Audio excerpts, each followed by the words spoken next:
Hello, everyone, and welcome to Dungeons and Dragons Lands of Lore, episode 11. Okay, we're going to be continuing the story where the players actually left out during the last episode, where one of the merchants, known as Shui Khan, a man with a turban on his head, slightly well built, a bit bigger than Bradley, of course, white beard, and the moment the companions even mentioned the word the Brotherhood, that was when he actually whispered to Waruay, Durotan, and even Tyrson. Rhin'zey was nowhere to be found during that time. He was perhaps way too busy listening to old Zach screaming at the top of his lungs, talking about the end of the world, the coming of the apocalypse, and everything else that could perhaps lead to Rhin'zey's destiny. Whether when old Zach would actually need to see into old Zach need to look into Rhin'zey's eyes and soul to know what does his destiny lie. But before that, Soikan actually told Tyrson, Waruay, do not mention the name of the Brotherhood. There are many ears at each wall. There are many ears at each marketplace. And there is a reason why they are hidden. Soikan mentioned his eyes pierced into all three of you as he actually said those things. He lifted up his left hand, twirled his white mustache to the other side, and then he said, "Be at the tavern at midnight, but be careful. Guards patrol the streets, and during the night itself, when everybody sleeps, that will be the time you should head towards the tavern." He looks to the three of you the moment he said that. But I hear stories of one that was captured the night before, trying to sneak his way into the dark streets. The Brotherhood controls the guards because our dear Lord Xanathar, bless his soul, he couldn't do much ever since the death of his wife and daughter. And yet, nobody has even tried to find out whether they really died. Because no ships could sail out of Matahari to head towards the island further down to the south, or where they were reported to be dead. But I will not go further forward with this. There are many customers waiting for my wares. Remember, at midnight tonight, head towards the tavern. But be careful not to be caught. Otherwise, to be caught a second time, or the third, you will eventually be sold as slave to the humans of the south. Then he turns to Durotan, to Tyrson, to Waruay. Alright, Durotan, okay, one action to you, to Tyrson, and to Waruay, and the last thing to Rhin'zey. Okay, Durotan, what do you want to do?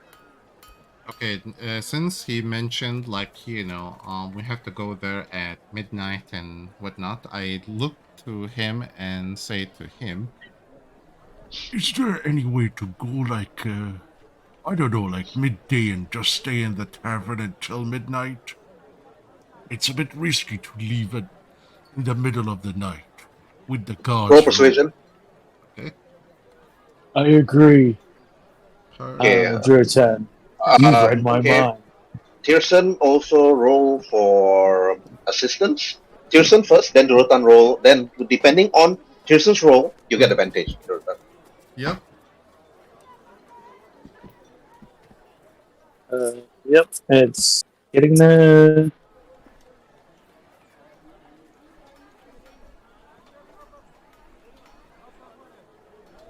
Any minute now. I'm waiting for the roll. Roll20, they just upgraded their server. Come on. Tyrson. Oh, okay, that's better. Okay. That's actually much Alright. better. Okay. Alright, Durotan, advantage. Okay, here is 1, and here is 2. Okay, 18 it is. Okay. Well, DC 15. They easily beat an 18. Okay. Alright. The old man, so I can't look to you. Then he touched his other mustache on the right, And then after he stroked his beard down, and suddenly he said, I never really thought of that. Yeah, actually you can actually just sit at the tavern until midnight, depending if you want to spend that much on drinks and food, because nobody would just sit down there on the table without ordering anything. At least we have a basic plan on what to do, if we have nothing else to do today. I just look into the rest of them and say, Anybody else have any suggestions? The tavern is up on the hill, right? Couldn't we stay at, I believe one of our friends have a shop nearby the tavern? It's like, I can't quite think of their name at the moment, but they have a shop and they have a kobold board. Oh, the beautiful lady. What's her beautiful name? White hair. Some with D. I can't believe you cannot remember the name of your own friends. I would agree with Waruay because Waruay's intelligence is very low, but for Tyrson, he should remember all these things. My intelligence is 8, so I can't. Yeah, I'm having a note issue at the moment, which translates well to full integration, so... come on, we're waiting to see It's like how much... Waruay is like squinting his eyes, like looking at Tyrson. This guy's having a hard time remembering the girl's name, despite traveling with her for many weeks. Yeah, it's like, wasn't he flirting with her? Yeah, and also, wasn't he the one who adopted a child and told his girlfriend about this, and now his girlfriend is stuck is raising the child? I mean, it started to sound very like the title of a sitcom already. Like, Yeah. I turned to Raisin and Durotan. It's like, do you remember the name? Like, scratching my head. I remember she has a fine body, but the name escapes me, honestly. I like scratch my chin and say, well, since Tyrson knows her so well, maybe he could ask her if we could just sort of hang out until the night. Mm-hmm. I mean, Yeah, closer to get to the tavern instead that sounds a really good idea. I mean, we already know where she is, so let's just go to her shop and, ask her if we can stay at her shop or help her around and until time passes. I think her name is Dedra. You mean Deirdre? Dedra, that's it. That's the name. I smack my leg. And no wonder your own future wife would have killed you.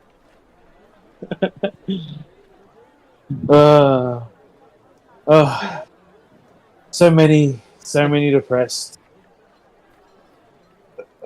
So many. I mean, how many lasses do you know to a point that you can't keep, track of their names? They all look the same. I pull out my claws and like start sort of counting, like with my fingers, like going through from both hands and sort of running out, but I'm counting on my toes. I would not try and count them, Sonny. Trust me, with him, you're better off counting my hair. I like squint at your hair for a second, think about it, and it's like, yes. Yes, but Dedra is more than happy to help us, so I think, what is the time, my good It's man? afternoon. We should make haste and get her before she closes the shop. Okay, lead the way then, old furious leader. Right? Then walk your way all the way to her shop.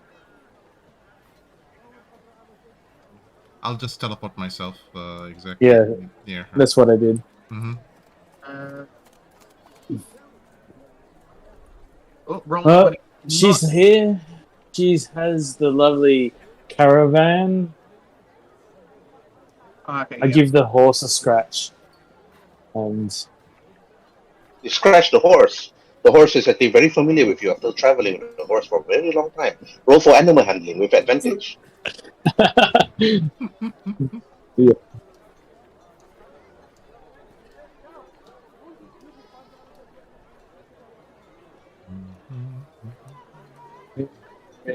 Yeah.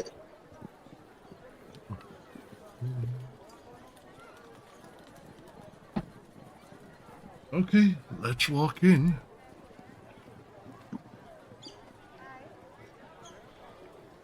The horse likes being scratched on the neck, obviously, right the moment you actually enter. And after that, you enter the shop and then knock on the door. When you slowly inside the shop itself. Then, right, this is the shop, Okay. Uh, not far from the rusty scabbard. Okay. I'll just let me just drag my thing. This is the merchant shop. Rusty Oh, scabbard, lower floor, temple floor. is it the merchant shop underneath the rusty scabbard? Did he say? Yeah, you can see her name, her shop name. The address, spells and potions. Ah, over there. Okay. Thank you. Where actually? Up in the top left-hand corner. Oh, okay. Oh, The okay, map is not yes. that big. You should be able to see it. It's not that huge. No! I never bothered going beyond the top left. You should be able to see the words, the address, spells and potions. Yep, definitely saw. This one is actually on me. I can never blame anyone but myself. Okay. This is the thing that puzzled me, though. The three of you went straight to the address, spells and potions, but the three of you never even asked each other a question. Where is Rhin'zey? We just assume we saw him talking, fascinated by old man. The food. Yeah, fascinated by his ramblings to a point that Alright, I'm gonna let Rhin'zey roll for perception to see whether he noticed the three of you going through the marketplace and heading out towards the tavern and also the other shop. If Rhin'zey's perception is very low, he still stays there near the monument listening to old Zach talking. Then I have to go to him after that. Okay. Alright, yeah. It's still afternoon, so DC is quite low. So Rhin'zey, you actually notice Durotan, Waruay, and Tyrson. The three of them actually walk together, heading towards the fountain area where the tavern and the address shop is. Do you follow them, or do you just ignore them and just stood at the monument itself, listening to old Zach talk? Old Zach? Oh, that little boy, right? Old Zach is the old elf, the ancient old elf, which people claim he's quite ancient. The crazy elf, basically. Where's the crazy elf? Am I standing next to him? Yeah, you're standing not far from him. Yeah, the one. But not here, not on this scene. But if you stay there, they'll have to go to your scene later. Oh. If you want to follow the other three to go to the address shop, you can leave old Zach and just follow them straight to the address shop. Okay, I'll go to the address shop. Alright. Okay. Then you bring your character over to their shop. Okay, the moment all four of you entered, then the three of you actually notice Rhin'zey actually walking through the door. Then you see Deidre actually preparing some potions using some sort of tool that seems to be creating something. You're not too sure what it is. But the machinery seems to be releasing some sort of steam. It's making some sort of sound when you actually enter her shop, like chugga chugga chugga chugga chugga chugga chugga chugga chugga. And then after that, she took a vial, put it underneath this machinery, And then she looked at it. Finally, a simple healing potion. Took me a while. And then she turns to look at 4 of you and said, old friends. Hey, welcome to my shop. This is your first time entering my shop. She speaks to you all. Then she turns to face all of you. But they notice that she actually just changed her attire, different than what she wore previously. And she just looks at the rest of you. Her hair is still tied nicely, but she wore the attire mainly where many of the people of Matahari actually wore, which is mostly for the desert, covering all the body, so that she won't get sunburn or completely burn her delicate body. But to enter. And then, moving from right to left, okay, Waruay, Tyrson, Rhin'zey, and Durotan. Waruay, you're first. What are you doing? Well, when I come in, I know she's changed. And I sniff the air, and I say, you smell different now. You sniff the air. Roll for perception. Okay.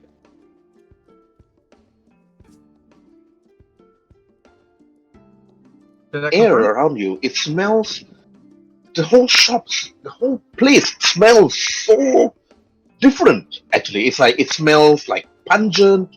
It's like it smells nice. It smells delicious. It smells like somebody mixing really good food and then pouring perfume on that good food. So that's how it smells like.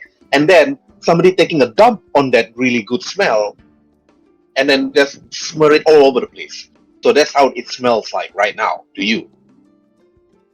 Oh, okay. Well, I'll mention it's like there's a nice aroma in the air, but there's something foul. I think some of your food stocks might have gone bad. The Headrunner looks at you and said, "Oh, don't worry about that. It could be the number of alchemical potions and formulas that I'm trying to concoct, and after that trying to make many of these different potions." And so it's like, well, I've never had much dealings with potions before. I sort of go over and start looking at everything, start sort of going through things, picking things up, looking at it, and setting it back down. You look at some of the things, you look at some of the potions, you look at some of the books, you look at the number of multicolored potions on her table and on her shelf. Roll for intelligence. Oh, this will be interesting. You look at it, you pick it up. You have no idea what other things you hold, but you do know that the red ones that you look at, that one that she was holding previously, that one is common to you. Those are simple, normal healing potions. Whenever it's like when you're injured or somebody cut you on the chin or on the leg or stab you on the body, taking or dripping those on your wounds or drinking it would probably heal you slightly. But it's about it. And she's trying to make more, but you have no idea what is the potion she's trying to make. And then after that, she looks at you and then she said, "I'm surprised you're actually interested in some of my potions, but here, take a look at the book." You pick up the book and you just look at it, taking your time looking at the book. And then Tyrson, you see that Waruay seems to be interested in some of the potions created by Yedra. What are you going to do? Hey Daedra, it's good to see you again. Something about you's changed. Is it your hair or the clothes? No, it's just a clothes. I tie my hair back, covered by this hood, of course. She looks at you. And after that, but I don't think you're here to compliment me on my new clothes. So what are you here for? No. We're here to talk to someone into. I don't want to say too much. We're just waiting for someone to enter the tavern tonight. So we're here to chill out, be company with you for the time being, appropriately. And yeah. She looks at you, she raises an eyebrow. Why are you trying to tell me here, Tyrson? I don't understand. I don't really understand what you're trying to tell me. A roll for persuasion? Yeah.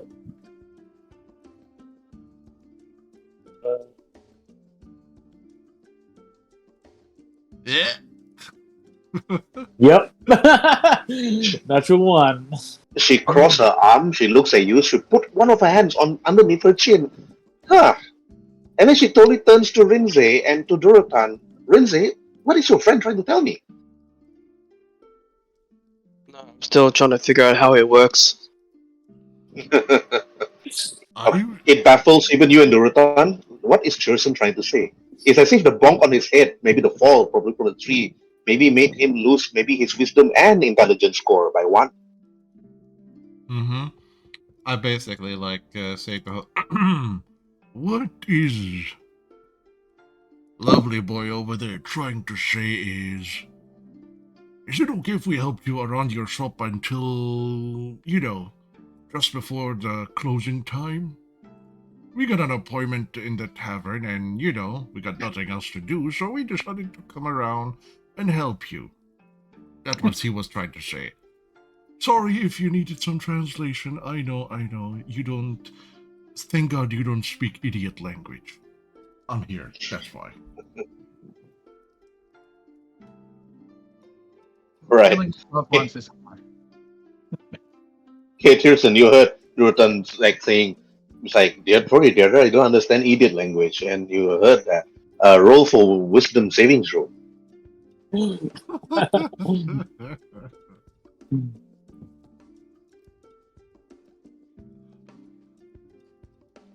Okay. You succeed, you pass, you're not angry at Durotan for saying those things, and you ignore it and you let it slide. I was scared for my life. I was scared. So Petra, I just got a question. What are you making? Then she said, I'm trying to make a number of healing potions with the stuff and the tools that we actually got from Honorhole. And I managed to actually make 1 or 2. Well, of course, I do actually owe you all perhaps some potions. So I'm trying my best to actually make a few before you head off with my sister Petra towards Val. That's good. That's good. I'm really grateful for the help on the road you gave us for...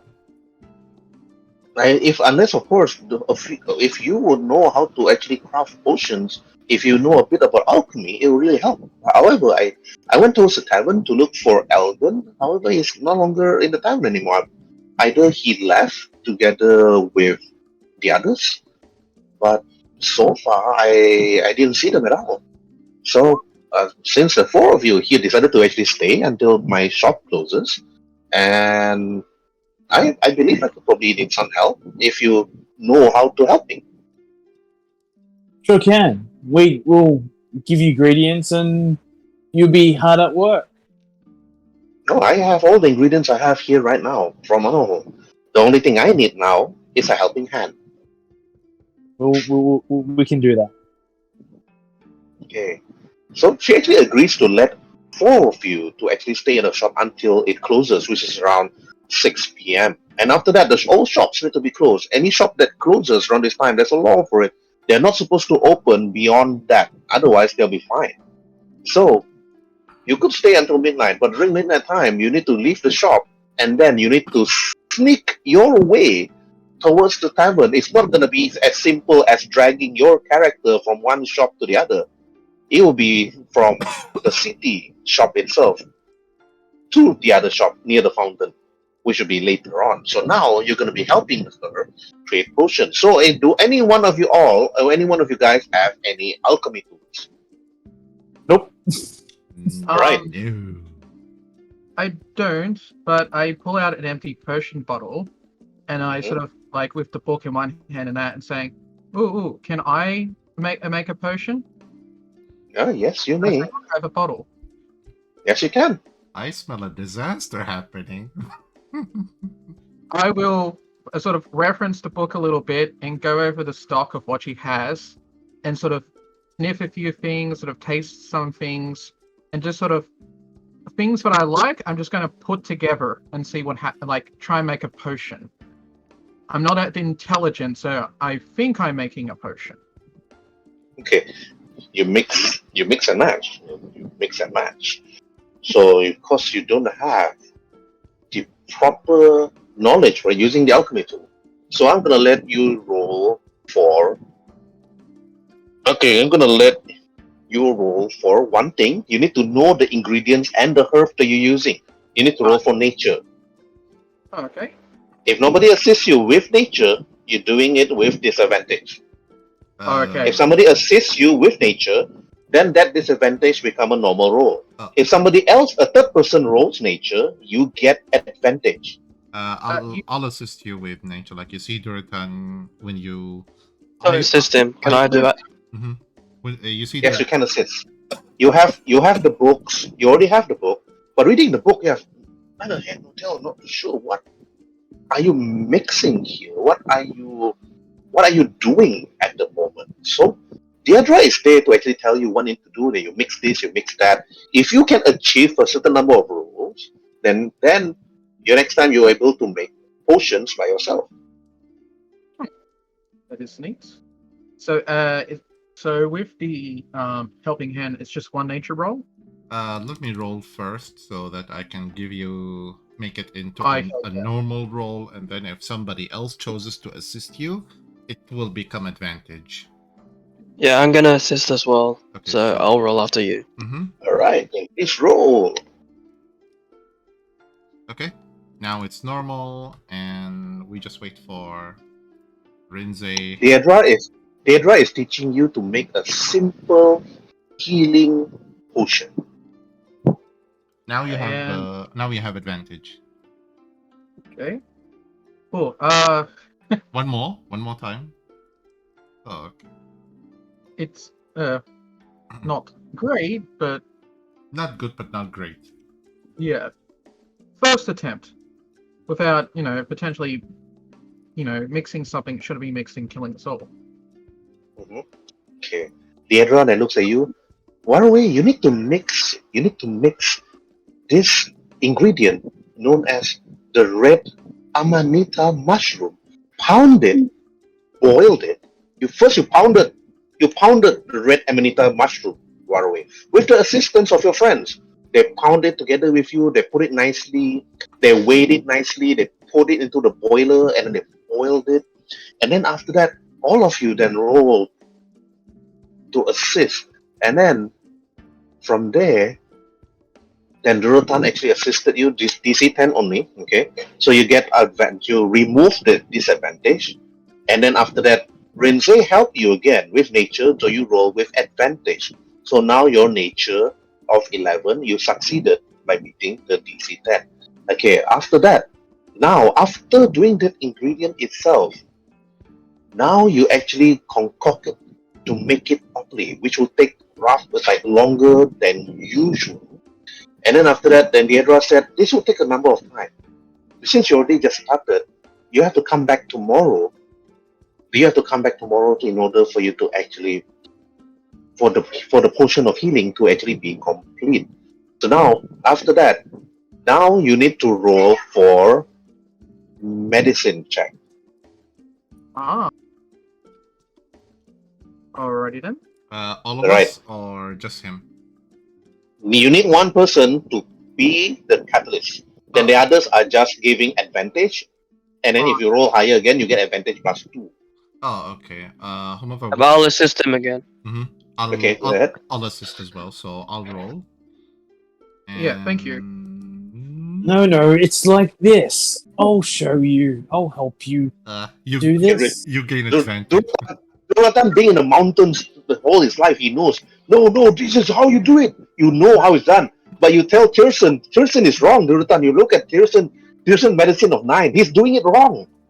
He's not doing it correctly. Rhin'zey also look at Tyrson's no. Rhin'zey and Durotan are obviously people of the mountains and the forest. They know very well how to handle these things. So now, okay, Waruay, you roll for medicine with advantage. Oh. Okay. Yeah. And after spending around like 6 hours, you manage to prepare your first healing potion. But it's not complete yet.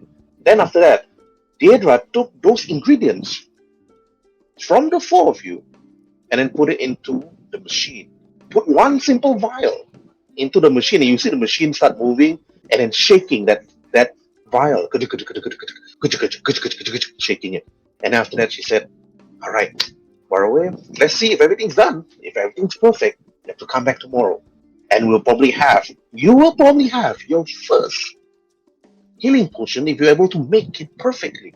Remember, she points you with one finger, she tells you, this simple healing potion, you need to find red amanita mushroom. Red Anita mushrooms. Yes, only found in the wilderness and forest, not desert, not mountains, not the sea. I'm flicking through the book, and I'm sort of pointing the book to it and saying, I can't seem to find it in here. Is there a picture? She just points at you and then she points at the picture. This is how it looks like. It's a mushroom. It's definitely a mushroom. It looks like a mushroom with red. It's like red top, and after that, white dots around it. And after that, you think to yourself, looks like a mushroom that a person in your small little village known as Mario loves to eat. Yeah, the wolf that would come over. Yes. Yeah. Now, Yes. let's try. And she said, since we have time, let's try to make an antitoxin, just in case any one of us or any one of you during the travel get poisoned. And it's like, that's a good idea. I've never really had to worry about that, although I do have to be careful not to spray poison on other people, as my master said. Oh, yes. But, just in case, there are some creatures out there of a single bite could easily poison any one of you. Unless, of course, you're resistant to poison, but even then, not anyone or not everyone is resistant to poison. Only certain people of different races are resistant to it. But let's look at the book again. And after she points, and after that she heads towards the table, and after that she lets you flip through the books, and after you go through it, and after you look through it, and after that, here it is, she points to one side and says antitoxin. And then, again, you roll for nature. One guy will be the catalyst. Everybody else that assists, we need to roll for nature. But the DC is higher for antitoxin. I'll assist again. I'll assist again. Right. I'm happy if one of you want to go and assist. I didn't want to hog the limelight, so to speak. No, it's okay. So I'll I'll assist. Ooh. Rhin'zey and Durotan have never faced any creature that caused poison in their village, so I have no idea how this antitoxin works. Let me see. Jeez. I'll see how I go. Mm-hmm. And Tyrson's like, Tyrson like, yes, snake have bitten me on my leg before. I've tried to suck the blood. I mean, try to suck the blood away from people that get bitten. Yes. That's what Tyrson's explaining. All right. Okay, Waruay, you roll, but a normal roll. Okay, Yeah. perfect. Yeah. Right, Waruay. After Tyrson's slightly bit of explanation of how poison works, but Durotan and Rhin'zey is like, I have no idea how antitoxin or anything with the herbs actually work. But when you look through the ingredients, you look through it, and they found out that the best berries to be used for antitoxin is rowan berries, also found in forests and wilderness, but not at the mountains, not at the sea, not at the desert, not in the frozen wastelands itself also. So rowan berries is needed to find to use for antitoxins, which you need to drink. There are many creatures out there that a single bite or single stab even, and many thieves or rogues use poisons in their weapons. So after that, you finally found out how to mix the ingredients. Now is the last roll that you need to do, which would be the you need to roll for medicine check. Who's going to assist? Assist. I'll assist. I'll make sure you guys do it right. Mm-hmm. Nope. Durotan is like, how does this work? Exactly. Oh, I will assist again because I like rolling dice. Mhm. And Tyrson Dice is like, finish. Petra and Ezekiel have always taught Tyrson how to mix antitoxins perfectly. And then Durotan and Rhin'zey again, how does this work? No! Start slamming the table. No, it's wrong. But Waruay, no advantage, just a normal roll. yep. Cross fingers. Oh, okay. No, I'm not looking Okay, better. you beat the DC 12. Okay, so you finally make to mixture it. You actually cut the berries nicely. You boil it slightly. You pounded it nicely. You squeeze the juice out of the berries, and then Deidra looks at it. This looks perfect. Then she grabbed that vial from you, from you, Waruay, and then put it again into the machine. And then the machine shakes that vial, and then she tells you both the healing potion and the antitoxin would require 1 working day to be completed. So you have to come back tomorrow. But it's late already because when you make two potions together, it's already more than 6 hours the moment you're done. And then after that, it's already late. There was already bangs on the door. Then after that, then Deidra walks her out. And after that, see some of the guards actually telling her to close shop. And then she walks to the rest of you and said, okay, now is the night. You have to stay here till midnight, but be careful once you go out. If you're caught by the guards, they would ask you to either pay the fine or put you straight to jail. And I can tell you, the tabaxi that handles the jail cell, he would be happy to throw you all to the butt if you're caught more often than not. Especially since you say you, Rhin'zey. Especially for Leonin. Somebody like you, and even an orc like Durotan, would pay a hefty, people would pay a lot just for you to be slaves for the humans of the south. And for me, even though I'm human, I don't like it. But there's nothing we can do within these lands. But the kingdom down south is different. But then after that, she prepared some meals, and after that, you waited. She prepared some meal. You ate it. You ate the meal. You ate the soup. She made some really good fine potato soup with dried fish and even nice vegetables. And then she served to the four of you. And then during that night, she rested after you all ate your dinner. Then she rests for the night just to actually wait. Then she tells you all good luck. Then you all waited until midnight. Good night, When you all, Tetra. Can we take a short rest? yeah, you guys can take a short rest, but won't mean much though because you guys are not injured and so on. But you do need to take a long rest. Otherwise, you need to roll Constitution save or just Constitution in order for you not to get fatigued the next day. Okay, But okay, I want a long rest. all right, Can we if long you rest? long rest, you can long rest if you don't want to participate in the sneaking from here to the tavern. What's that? Yeah, because You were not here during the last session, or you left early actually during the last session. Okay, Yeah, because I have no idea what's all that. okay. Just to tell you guys, the tavern and the address shop is not far from each other. Mhm. Okay, Let me just right? It's look not. for Black. the. Oh yeah, found them. Night City ambience. Copy link. Let me just make sure this thing, because I had to reload my oh, okay. my Roll20 and play this. So it's nighttime already, is it? Yes, are you guys able to see your characters? Not yet. Yeah. I can see a Typing it ping, first. but I can't. It's just a black screen with some rings pinging. All right. Let me see. Dynamic lighting is on. Daylight mode is off. I can see you.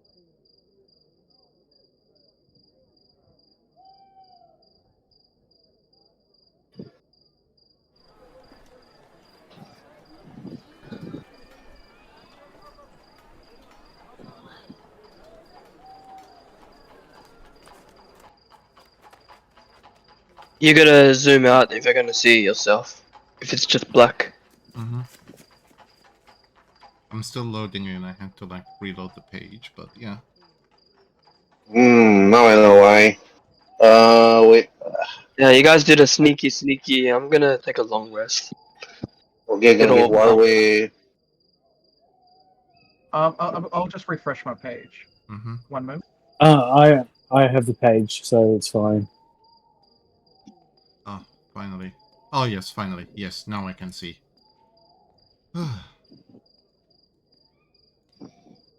Okay, where are we? Oh yeah, here we are. Let me just move the character. Yep. I think Tyrson should be able to see already. Mm-hmm. Yeah. Now Rhin'zey. If Rhin'zey is taking a long rest, meaning he's staying inside the other shop. I would say because the inn is like where the camel is. Oh wait, it's actually after the fountain. Yeah. We have. How should we proceed? I reloaded, but the page is still black for me. Move to the corner right. Yeah, I just noticed it just then, because it was really zoomed in. Oh, okay. Yep. Yeah. See now, thank you for that. Mm-hmm. Can you see now? Yep. Yeah, Yesterday there was no issue. I think because of the silver upgrade. So yeah, okay. Right now, let's just say Rhin'zey is not here. Okay, Rhin'zey is in the shop. Yep. So now only Durotan, Waruay, and Tyrson is there. You can see the guards because the guards are walking around carrying torches, so you can actually see them patrolling the streets at night. So the tavern is near the fountain where the camel is. You should be able to see it because of the lights on the streets. Mm-hmm. At least the distance is not that hard to reach.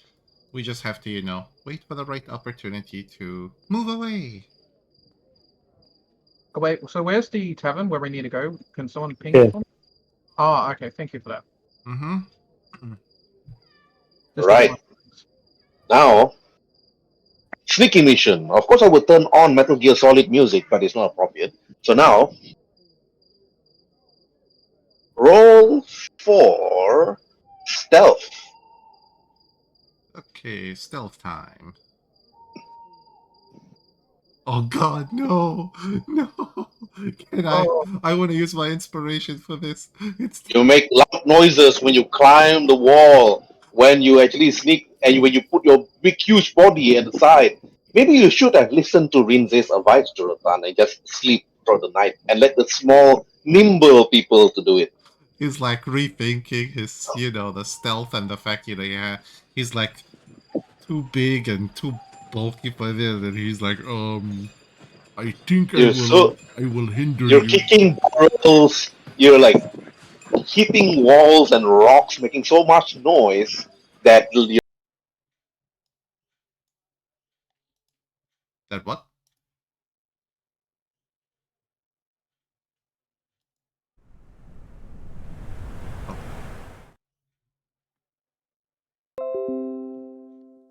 Can in the night, right? Hello? Because as long as you don't go into the light, you should be fine. Mhm. Okay. So, follow me. Just be quiet.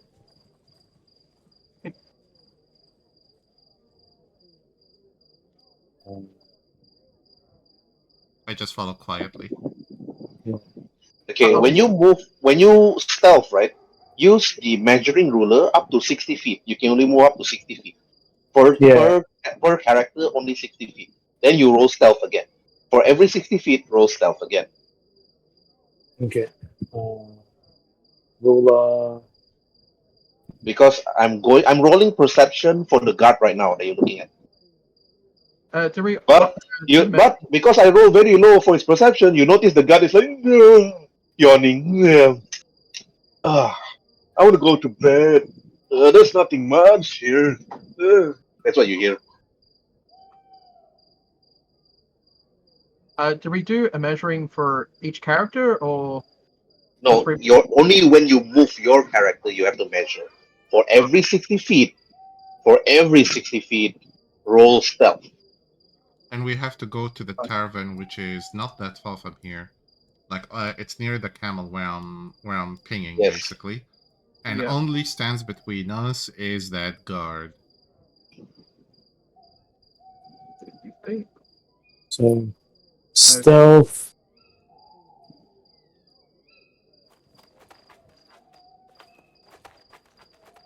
Ooh, like a ninja this time. Learn from your first mistake, Tyrson. Mhm. Yes.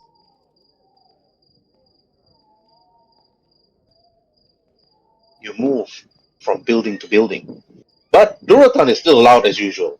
Yep. Bang, It's like, scratching the walls. mm-hmm. Even the people sleeping at the houses is like, and it's like, shut up, you cat. Meow. Durotan is like, meow. Yep, he's like, no, he's like also the classic Tom and Jerry holding a branch in front of his face, just covering his face. He thinks this is stealth. You took one of the leaves from the tree just to cover your face, Durotan. But not your whole body, though. Exactly, just covering the face. He's like, I'm a tree, I'm a brush, I'm a tree. And Waruay is like looking at you. Jeez, you should just stay back. Yeah, I moved here, so I'm gonna roll another stealth.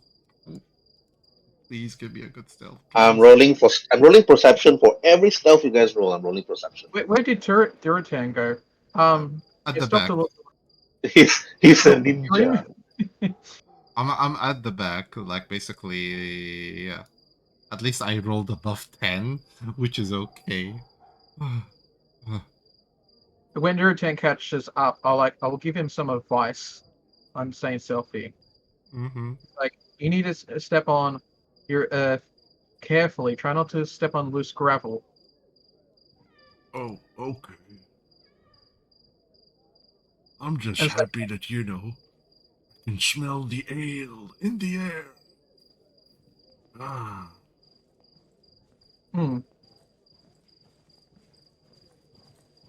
Yes, Waruay. And you think to yourself, maybe Rhin'zey is more nimble since he's cat. I smell around. I just smell all the wood, the smoke coming from all the buildings. Mm-hmm. It's like, oh, it's like I didn't notice you could notice the ale. Hey, when you're in the mood for some ale, you can smell Yeah. it. This will be your last stealth roll. Don't roll one. Do not roll one. Okay. Oh. Or below 5. Just Oh, don't roll okay. below 5. Oh, okay, good. I reached, basically. I reached because I rolled the 16. So he's like, as soon as he sees an opening, he's like, wee! Just immediately, like, just heads to the place. Yeah, Tyrson is there also. Right. The moment the three of you reach the door heading towards the tavern, you knock on the door, and then after that, the door slides open, and you see two eyes are looking and said, "What's the password?" Really now? Do I recognize the voice from earlier? Is that the voice from the two pseudo dragons I was talking to, or is this something? Roll for insight. All three of you roll for insight. Oh, okay.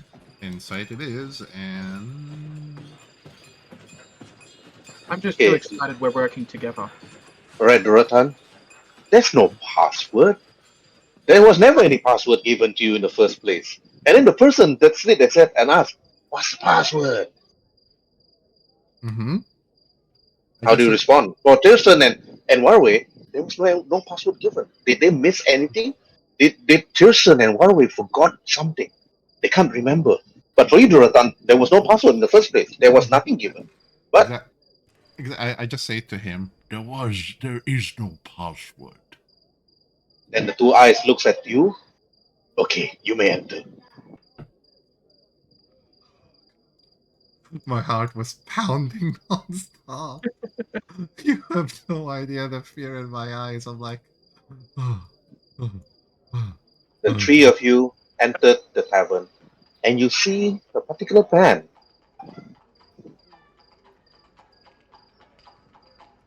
Ooh. An elf, okay, wearing some sort of feathered hat, like daggers around his handed round, number of daggers, and carrying some sort of very fine crafted rapier in his hand.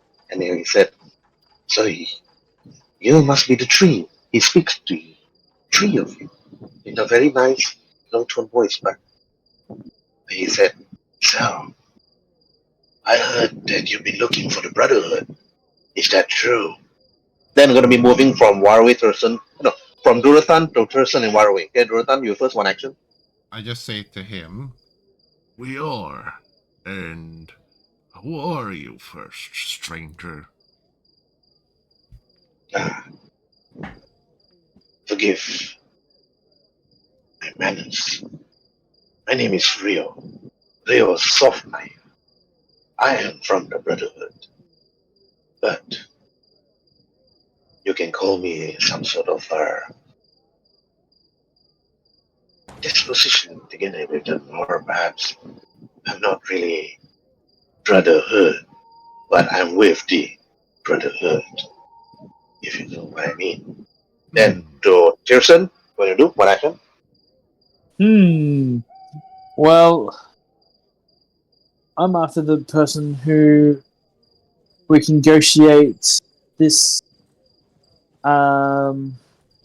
situation we are in of returning the ring of the Lord Mayor. Would you have it by chance? No. He speaks then to you. His eyes that turn and gaze to you, Tyrson. If you're talking about the Signet Ring, the ring that rules all, the house that controls the ring controls those around you. However, I do not have the ring. And I have introduced myself to the three of you. You have yet introduced yourself to me. Oh, where are my manners? I am called Durotan of the Frost Wolves. I'll introduce myself and say I am Waruay of the Frostscale. I am Tyrson. Just his. Then it's actually very good. Introducing yourself to me. And then you, young kobold. You're neither a slave, but you're free. Ah, why are you here? What's your interest with the Brotherhood? Well, just sort of with them at the moment. By helping them, I'm able to help my kind in the end. So, sort of an invested interest. An invested interest. That's rare coming from where I'm from. But I hear you talk a lot in regards to the Brotherhood. But I look to Tyrson. I just smile. I can bring you to them right now, even. That would be so much easier for me. Yes, of course, of course. I'm here to help, obviously. But Why would you want to help us in the first place? there are just things that I require, but I am unable to actually obtain by myself.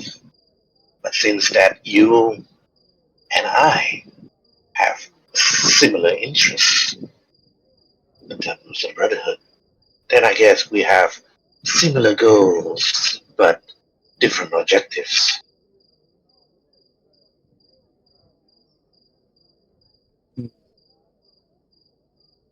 And then, By the way, do you know what happened to the mayor's family? talking about Xanathar's wife and doctor, Yes. you will Truthful. need to speak to the leader of the Brotherhood. Well then, take us to the Brotherhood then. Oh, I should I want- jump in and say, so the Brotherhood does indeed have the Signet Ring then? Only the leader of the Brotherhood holds the Signet Ring. There's only one Signet Ring with a gem on top of it. The gem itself has a huge price in it, if you sell it to the right merchant, of course. Selling that ring alone can actually get you the power to even build a town as big as Matahari. But it seems that your interest with the Signet Ring and mine is two different things. I'm not here for the Signet Ring. But if you're here for the Signet Ring, I can bring you to him. Are you prepared? Yes. Okay, you say yes. The Durotan, you're gonna be going and head straight towards the Brotherhood. And Rhin'zey is still sleeping and resting. We keep forgetting about Rhin'zey. We should bring him. I mean, you know, him and I, we want to bust some heads, but it feels a bit wrong without him, you know. Fair enough. My busting I have a buddy. friend is sleeping. He's not very selfly like. Would you grant us access to grab him without getting in trouble with the town guard? We have to avoid the town guard as much as possible. If the town guard were to see me walking the street, I will be thrown to jail together with the rest of you. But if you insist on bringing this other friend of yours, if you're talking about a Leonin, then I believe you should try and bring him if you can. But the night will turn to morning very soon. We shouldn't agree. waste our time. I We have to agree. head out. And then he brings you out of the tavern. Oh, thank God. He turns to you, Durotan, and then to Waruay, and then to Tyrson. If you still want to call your friend, I would suggest a more stealthy approach, while the rest of you follow me. That's all right. My friend can sleep. Take a night off tonight. Well, we could go get him. I mean, if one of us just quickly sneaks over there, wake him up, and try to bring him over. You small. Or You're the smallest. So you Yeah. should, you know, go and bring him. I'm big and bulky. I'm happy to try and go over and wake him up. sounds Again, a you good need to plan. speak. Yep. So, just trying to readjust everything again. Just give me one sec. Okay. While Tyrson and Durotan, you follow Rio slowly behind his back as he sneaked at the corner of the streets itself towards one area, while Waruay will sneak his way towards the other shop to wake Rhin'zey up. Would you like me? I did 3 rolls to get here. Did you want me to do the 3 rolls? As well, Yep.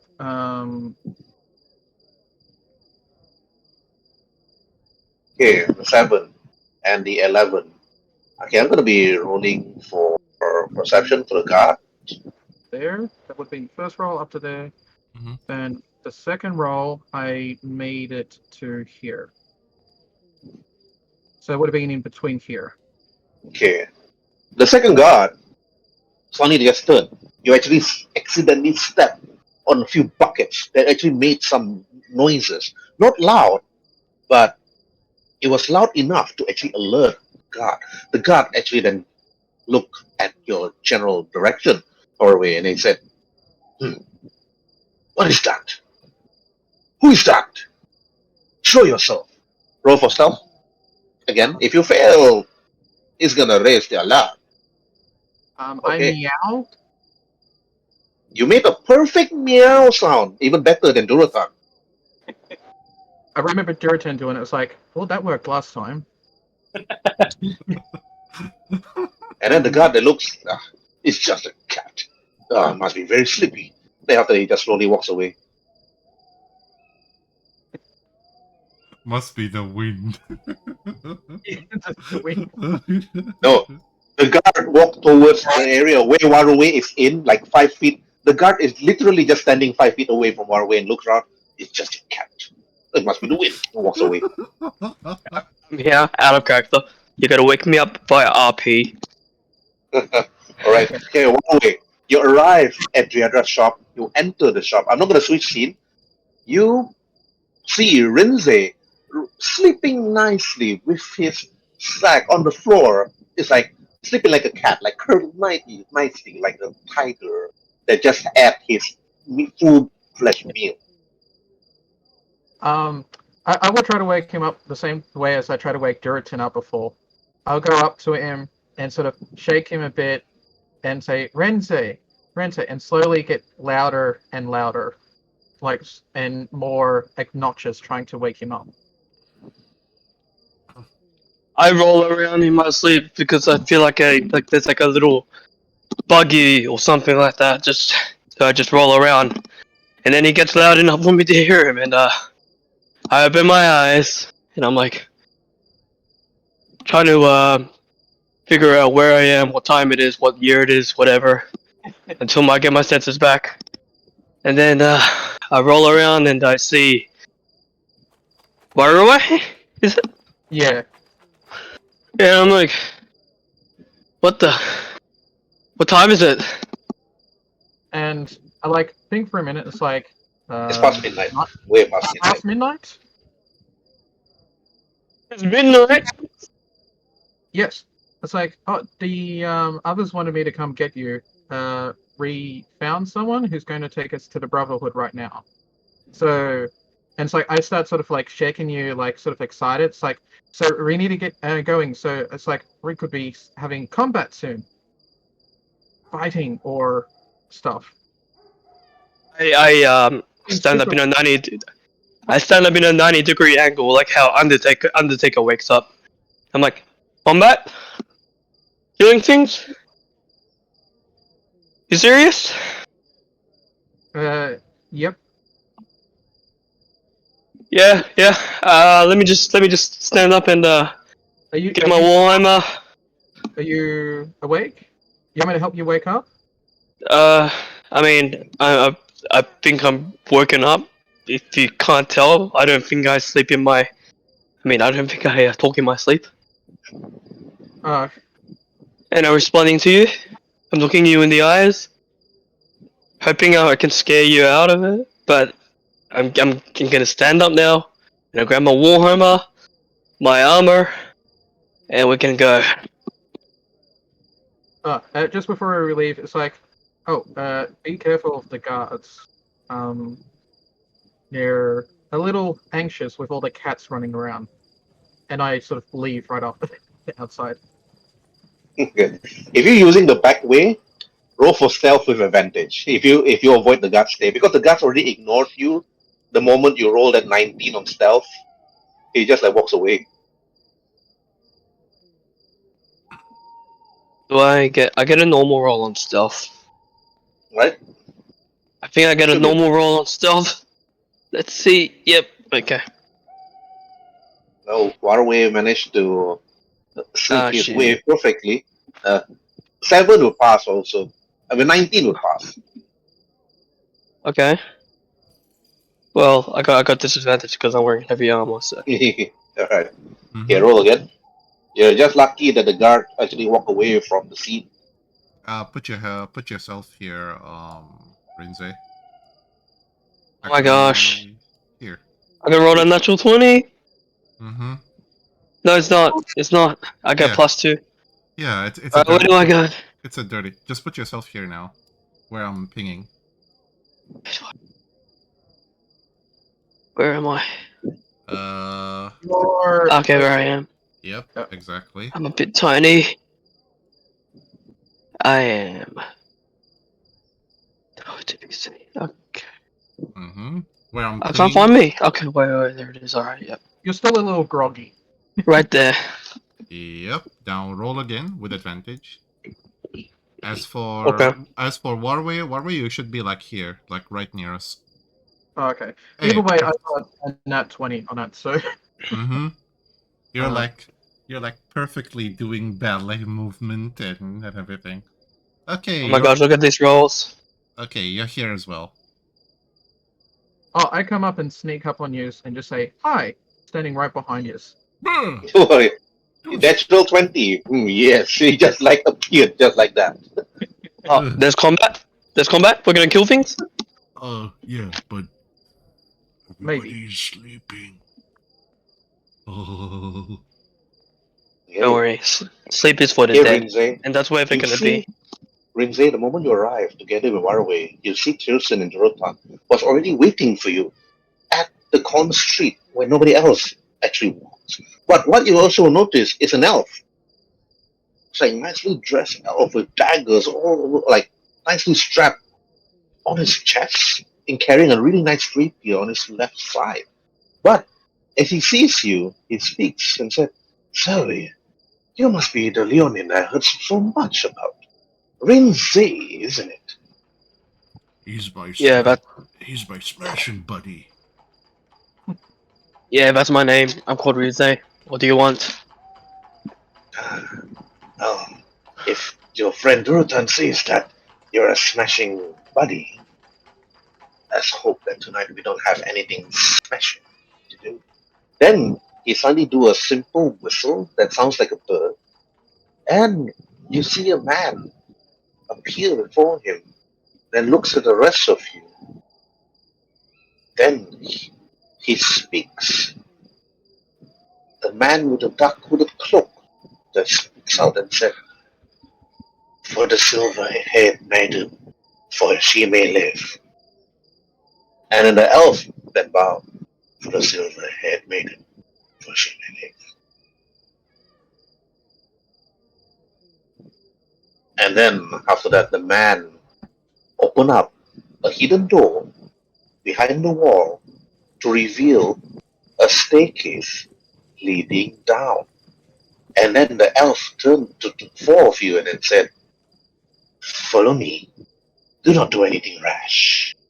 If anything should happen, then I would probably wink at you." Okay. And then he took the staircase down, and then after that, the man that opened and turns to the four of you and then said, "For the silver-haired maiden, for she may live." He speaks out. You do not know what he means by that. For the silver-haired maiden, for she may live. You think to yourself. Then do the four of you take the staircase down. Yeah. Down we Mhm. do. Yep, and we follow him. I whisper You to the follow. others like, so who's the silver-haired maiden? Do you know her? Not sure to be honest. Oh, okay. Here we are.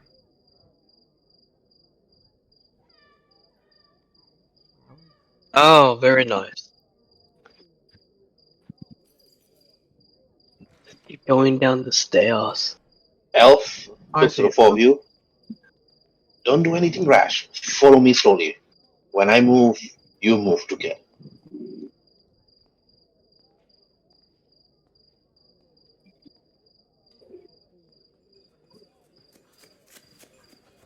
When he says that, I think there's traps, so I'm following straight behind in his footsteps. This You doesn't know- look very friendly. When he enters this small chamber, you see a man with a dark hood, just like the one that opened the door previously. And then you see Ryo, the elf, put his chest on his first lap, and he just bowed. He bowed his head, holding his hat. You see two tucks or peeps on the left and the right. You notice their scars, their blades on their hand, on their heel, looking at the four of you. And then the elf then speaks to this man behind the desk. And he said, "For the Lord Brotherhood." And then the man behind the desk, "For the Lord Brotherhood. Brotherhood." And who are these four people behind you? The elf turned to look at the four of you. Then he turned back to the man with the hood, and he slowly said, "They are the new recruits. I found them to be quite capable of assisting the Brotherhood, should the Brotherhood actually need assistance, of course." And then the man with the hood then looks to the four of you, and then he puts a piece of paper on the table. And then he speaks out, "If you're the Brotherhood, then if you're willing to shed your blood for the Brotherhood, sign the paper here." And then the elf then turns and then looks at the four of you. "Please, sign the papers." I just simply, trusting him since he hasn't winked yet. It means we don't need to do anything foolish. Durotan just, signs like the D, colored his thumb, and he's like, boing! Just like, stomp it, and backs away to this location. You notice that the moment you reach the table, Durotan, you see the paper there. You don't see any quill or ink. He actually there is actually a pin. And then he said, for blood brothers, prick your thumb, for your blood will be signed with blood." And then you prick your thumb, and then you press it on the paper. You lose 1 HP. Oh, okay. I'll just, do that, and 1 HP down. Okay, after that, who follows Durotan next? Well, I just want to go up and talk to this guy and says, "Where's the document where you spilled your blood? I just want to check it out. He points See what color and of your shows blood you. is." He shows his thumb to you, his left thumb. Here it is. And then after that, he lift up his left hand and then showed you the middle finger. Okay, well, I want to ask him, well, why did you commit to the Brotherhood? Like, what was your story? If you have one. You asked too many questions. Just sign the damn paper, Leonid. I just want to read what I'm signing. Knowing what I'm getting myself into. Just like having it there, reading it, like, okay, that sounds very interesting. Put the piece of paper down, prick my finger, and when I prick my finger, HP. yeah, and I say, "Ouch!" and I put my finger down and marking my name. And then after that, who follows? And then the guy, the hooded hood, looks at the kobold. "You young kobold, this will be the first for somebody such as you. A slave, perhaps, for the others, I believe." No slaves here. Not exactly. Do I get a feeling that this is like a trap? Because I know dealing with dragons, that you should always be, from what I've been experienced lately with merchanting, with Durotan and all that, like you should be wary of accepting the first deal. And in this particular case, I don't even know what we're agreeing to, so I'm very cautious. Does this feel like it's like a trap, some type of blood magic trap? You're unsure. Roll for insight.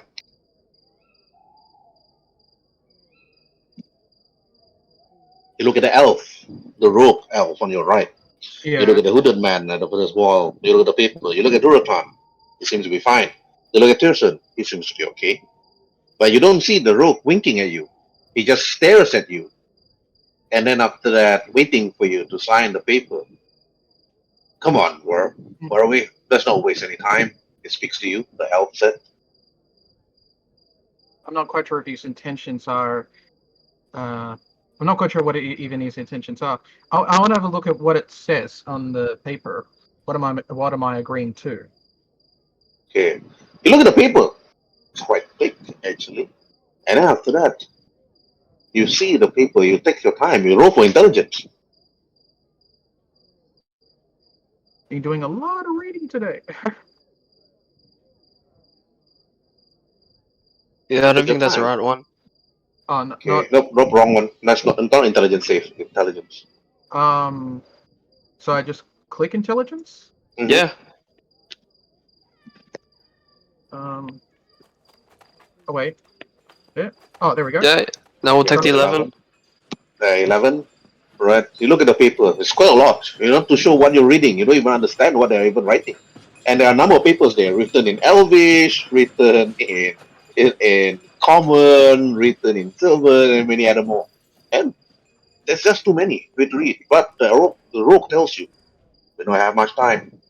You're being way too suspicious if you do. He whispers to you slowly. I suppose I look back to the group and like I look at Durotan. Like just give him a look. We're seeing if he like gives me a look to like it like it's an okay or something.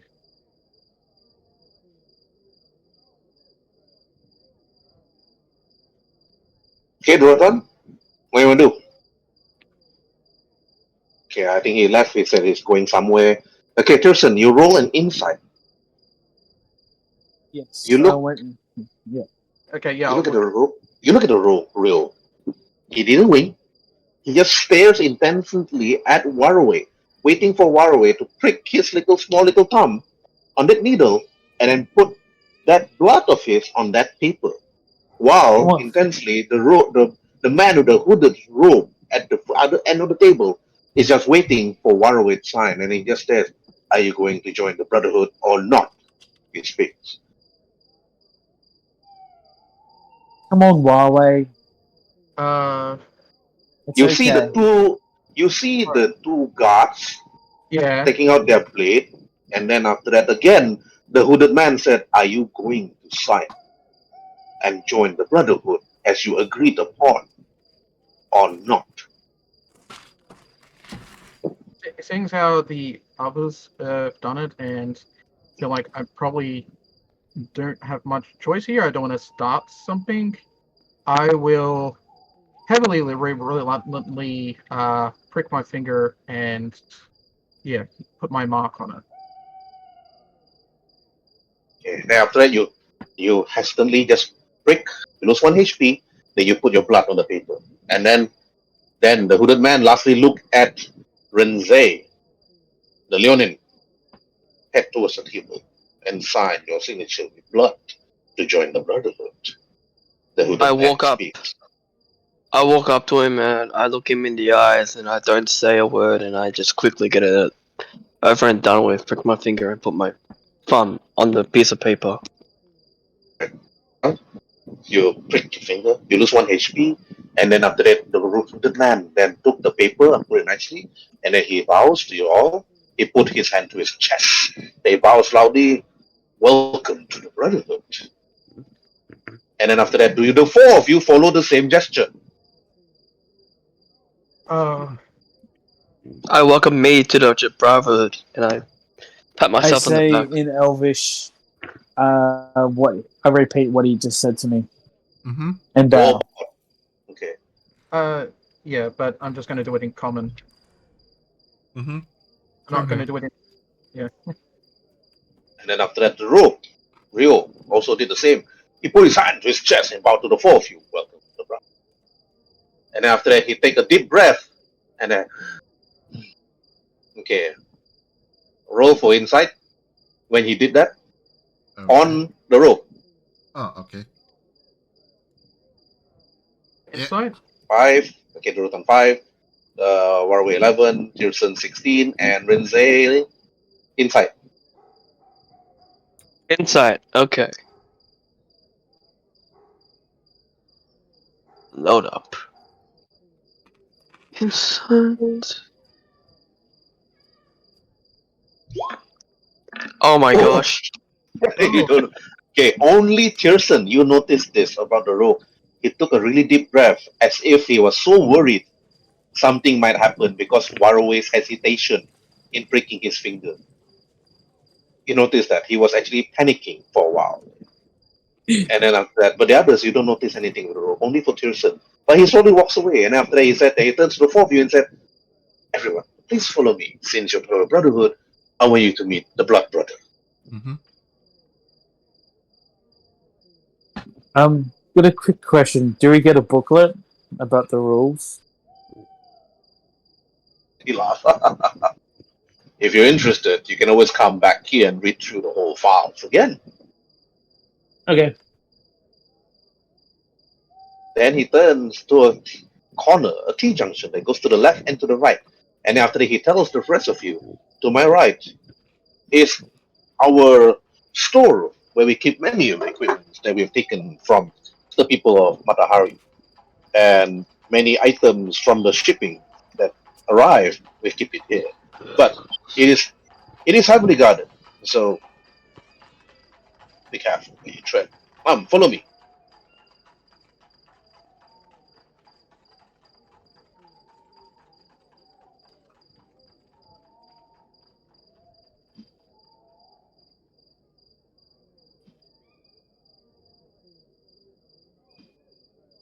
They turned, and after that he greeted a Minotaur carrying a huge great axe on his back. And then the Minotaur is different than bovine from the jail cell. This Minotaur is slightly much more muscular, but does not wear any armor. And then the rogue then bows to the Minotaur and said, "Hello, is there any prize fights for the night?" The Minotaur then turns and looked at the four of you and said, "Rio," the Minotaur spoke in his blind voice. "Are you here to bring the four of these people for our fight, or are they new recruits?" Then the rogue said, "They are new recruits. They are not here to fight in the illegal arena, of course." And after that, the rogue turns to the four of you and speaks and said, "This is the arena where people bet on fighters or warriors that could actually win battles to the death. And so far tonight, there are no combat.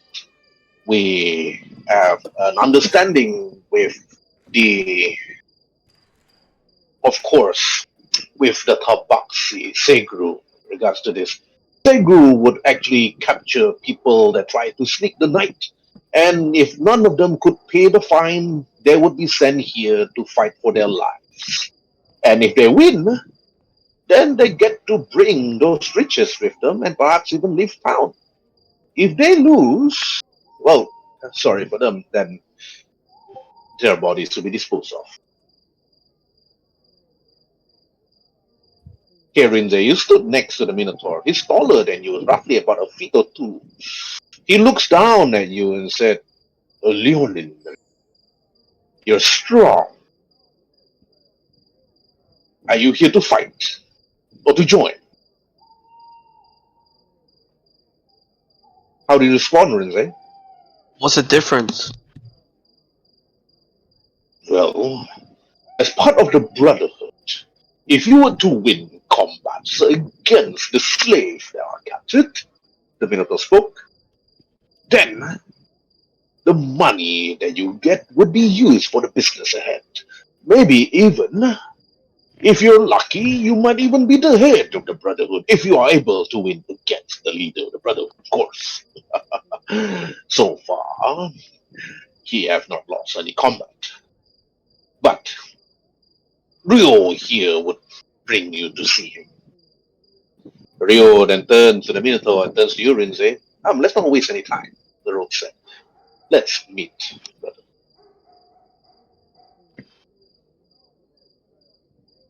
Okay. Well, Then I won't Durotan fight and just. Waruay and Tyrson, what do you guys want to do?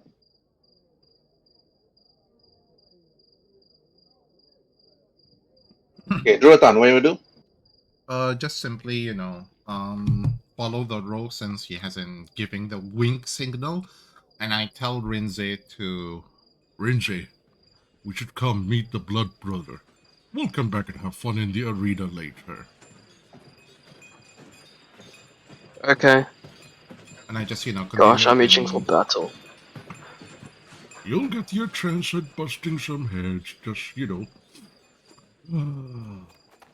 just wait.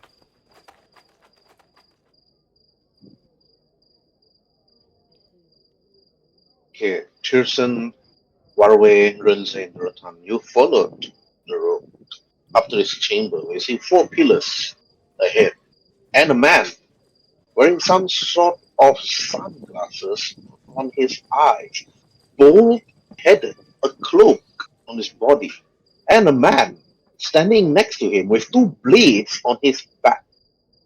And the man is look at the 4 of you. And he slowly whispered to the man sitting on his chair, the chair that you're looking at right now. And the man, glasses, with his cloak behind his back, stood up from his chair and looked at the 4 of you and speaks. So you must be the 4 new recruits that I heard so much about.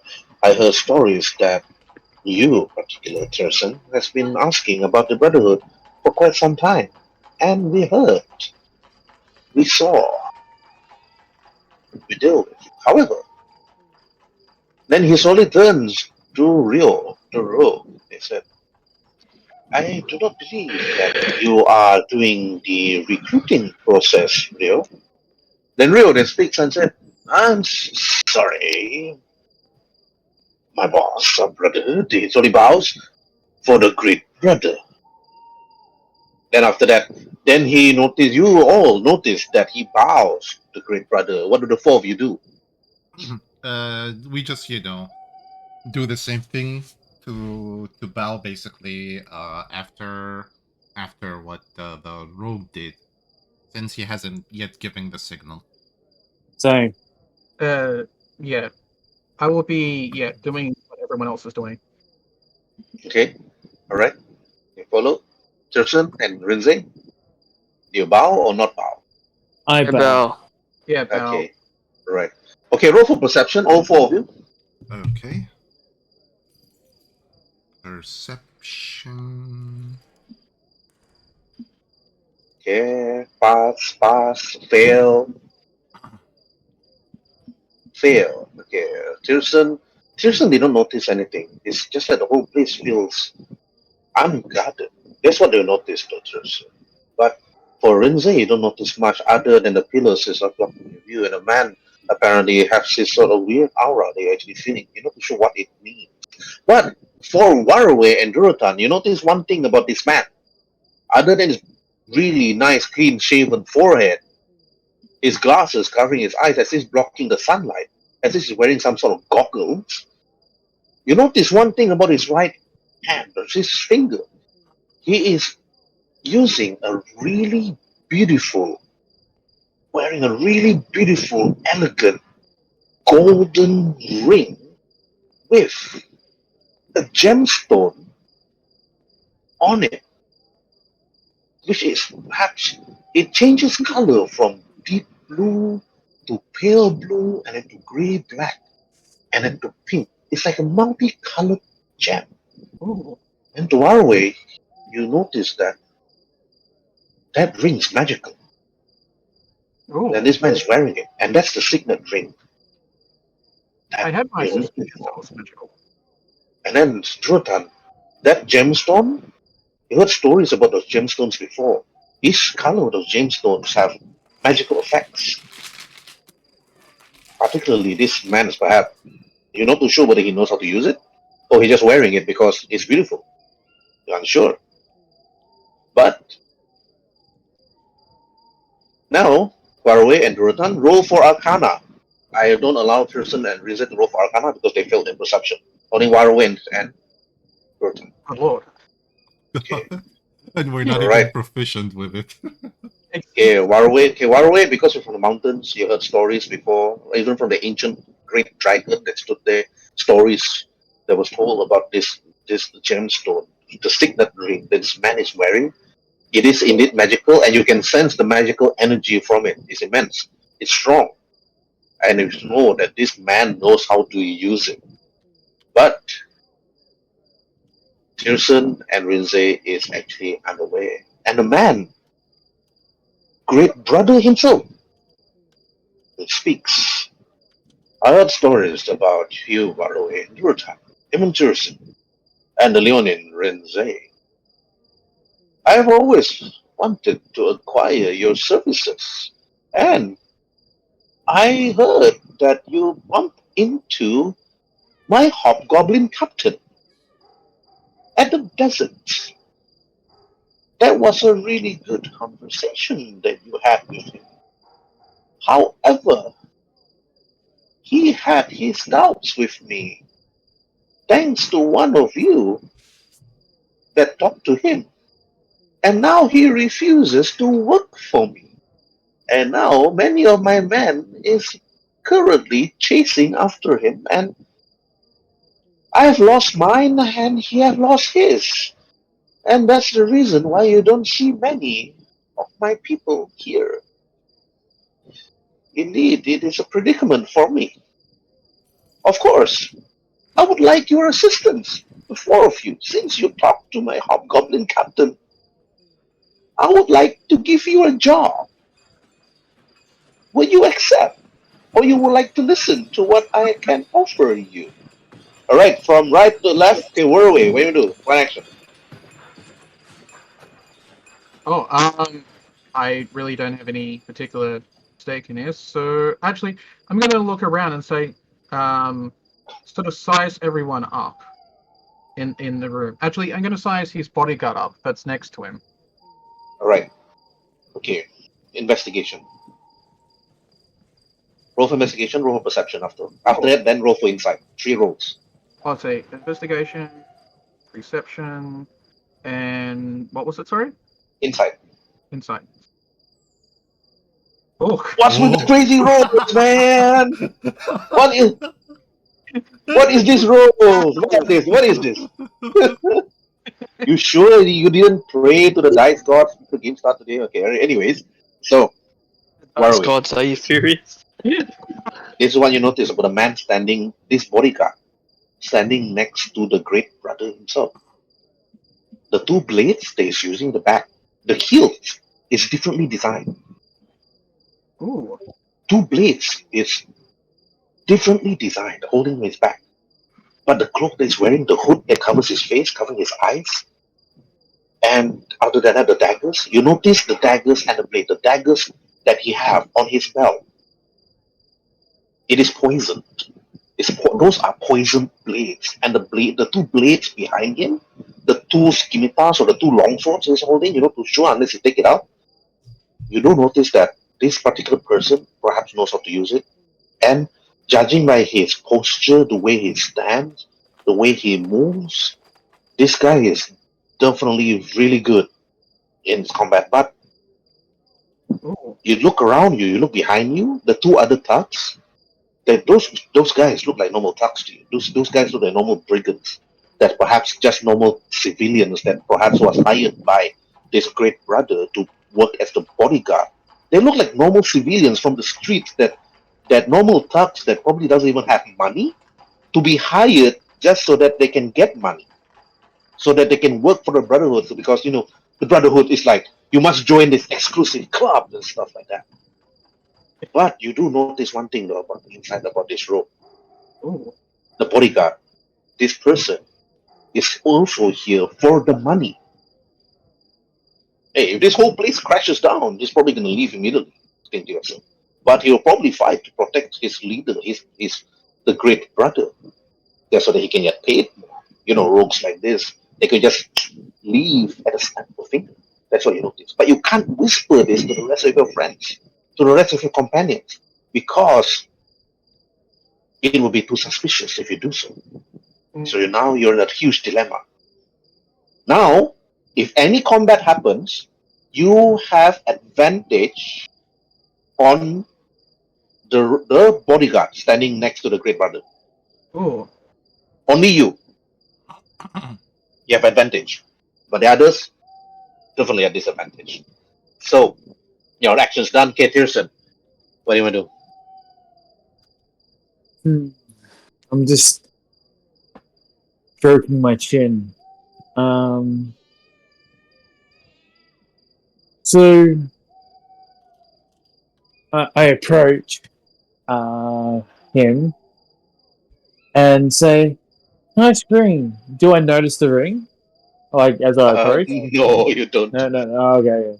Okay. Yeah, That's all right. unless Waruay and Durotan tells you that it's a ring. But any whisper or anything, if I roll perception for the two guys and they hear that he's wearing the ring, it's gonna be immediately roll for initiative. Yeah. All right. I just want to do insight when he said about the whole job offer. Okay, roll for insight. You were the one that talked to the hobgoblin. You have insight with advantage.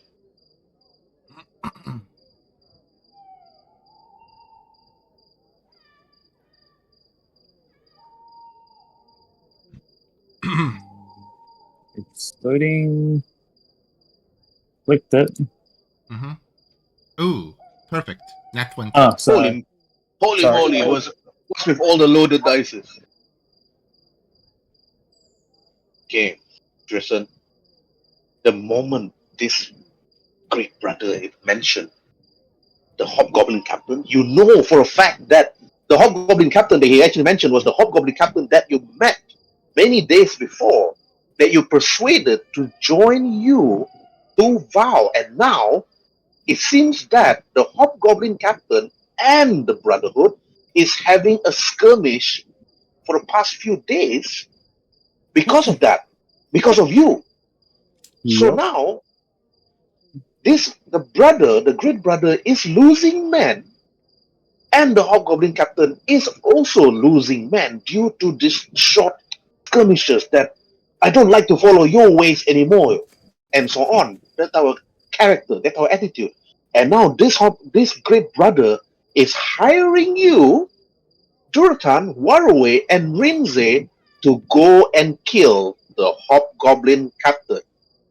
And the great brother is just waiting for an answer from either four of you guys. So, Tyrson, what do you want to do? I'm going to put one figure. Well, I guess you're in a predicament, I guess, with you losing men and the hobgoblin who I talk to smilingly. You and they are losing men. You're in a predicament. A, we say no, and you probably get your fine soldiers look around back behind us and attack us, and the fair men right beside you probably size him up, and probably he will attack us. Or we say yes, and we go on our merry way. But there's a third option if you're open to it. And the Am I? great brother turns to you and said, "So, you must be the Tyrson that the hobgoblin captain was talking about. I was wondering and thought that it was that orc or the Leonin that actually persuaded my trustworthy hobgoblin captain to turn against me. Well, I didn't expect it to be you, a skinny little elf. well, A hobgoblin following the words of an elf." Yes. Suddenly you notice the man with the goggles started to cannot breathe. We And do then suddenly have different methods of persuasion, but we chose his method. then the man took out something from his pocket and then start puffing on it. It's as if this man is having a hard time breathing. It's as if he's having asthma or something, and start puffing on it. Well, looks like you're not well. perhaps we should help you, you know. Yeah, and you are old. A bit somewhat, disappointing to look at. But a job is a job, but before that, And you see, like, Durotan, just his hand is, still crossed and somewhat like, scratching his chin now. And he just looks at everybody, like the whole party, including the elf. Hmm. are we gonna stand here and do nothing, or you guys want to do, you want to do I, something about it? He I just I'm gonna put up a finger to Durotan and say, "Let me finish." okay. The third option is because I am a part of the Brotherhood. The lucky guard at the arena has told me I can verse um, the head of the Brotherhood. And what do you say, you? Oh, versing probably me, or look around and verse one of us in a match. If we win, we take over the Brotherhood, and you have an honorable death. And if I die, or the person dies, well, we can do whatever. What do you say? You suddenly see the rogue turn to you, and then he turns to the great brother and said, "Great brother, under the rule, under the clause of 300 page, under the clause of rule of 300 page, say under Money Time 69. So it does say that leadership should be given to those that best in combat in the arena, and whoever wins takes control, just like you, of course. But he does have a point, great brother, which we cannot deny as part of the Brotherhood. I myself, sorry about that, my lord, but I follow the rules, and rules are law. Okay, Tyrson, roll for persuasion with advantage. If the others assist with the persuasion and roleplay together, they can give you all the bonuses. I'll roleplay first before Just for I. persuasion. Yeah. Wait, I'll roleplay first before my persuasion. Yes, your rules are clear. Anybody could here challenge you for leadership. You cannot, deny the rules. Unless, the rules apply on everyone but yourself, then That's when Durotan scratches his head. doesn't that make you, as the pink skin calls it, hypocrite? You apply the rules on everybody but yourself. Durotan looks at the two gods in the back. What say to the two of you? Don't you want to challenge him for the right to lead the Brotherhood? I mean, hey, both of you might win. You get to share the leadership. And then he Okay. turns to the bodyguard and say, What about you, bodyguard? Are you gonna stand there looking like a pretty little harlot rather than challenging him for leadership? I mean, I'd rather follow you under normal circumstances. and that's when I will roll for my persuasion to assist him. Okay. Okay, Rhin'zey's turn to roleplay. Up here as well. It's like, look, it doesn't really matter who is the boss as long as I get to kill things, and I get to kill things on a regular basis. I want to be a hit guy. Right. Okay, roll for persuasion. Loading up. Persuasion. Oh yeah. Man. Okay, Waruay, your turn to roleplay. I'd say, well, after all, rules are rules. I mean, if someone challenges you, and it's like, and I point and look to the, not sort of point, but sort of wave my hand over the bodyguard, it's like, hell, even that man over there could challenge. It's like, he's just armored to the teeth. Like, he's got daggers coming out of everywhere. I mean, I'm sure he could easily even best you. Maybe take control himself. But yeah, like a challenge is a challenge. I mean, after all, we got to get our bets in. I mean, I'm sure the Brotherhood organizes these things to start betting, and I turn around and it's like, so who organizes the betting here? And I, like try and get the other two bodyguards. It's like so how much do you want to bet, and on who? The guards start screaming in the back. It's Mondo, the Minotaur. He's the bad master. And it's like, and I like yell at one of them. It's like, well, quick, go get him, Fen. Okay, then one of the guards actually rushed to get the Minotaur, and after the Minotaur came to the hall, and then after that, and looks at the rest of you and said, "What's this about a battle?" Mondo speaks.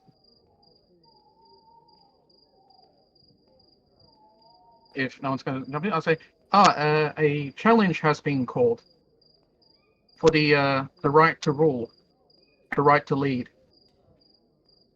Nobody have challenged the great brother in combat ever since he went up to the throne. But under the clause of the rules are rules. They cannot be denied. I would allow it.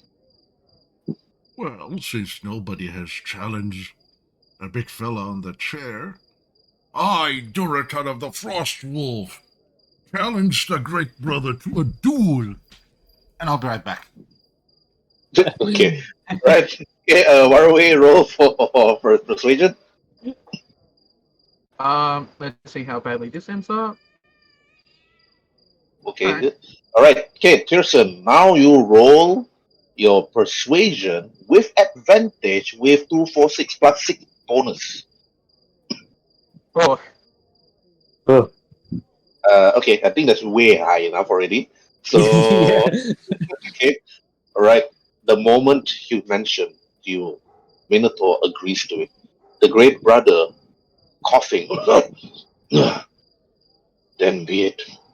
Under the rules, under the law, my God will be the one challenging you, or anyone that you believe that could challenge him under my law. Because for he is me, and me is he. Do you accept this challenge, my young lord? Then he turns to his left and then look at the rogue, and the rogue said, I will gladly challenge anyone here on the earth that dare defy your rule, my big brother. Who amongst you will face my blade and will die for the glory of the brotherhood? Okay, Tyrson, you listen and you see the rogue. It is quite deadly. He does have 2 blades. He does have a lot of daggers. You're unsure if you could challenge him in the fight. Why I you do turn that? around. I turn around. Well, we shouldn't get someone else involved to fight for you. The challenge is to you, not to your ward. Under the So, law of the Book of the Brotherhood, as long as the ward is part of the Brotherhood and as the leader of the Brotherhood, he could choose who to lead.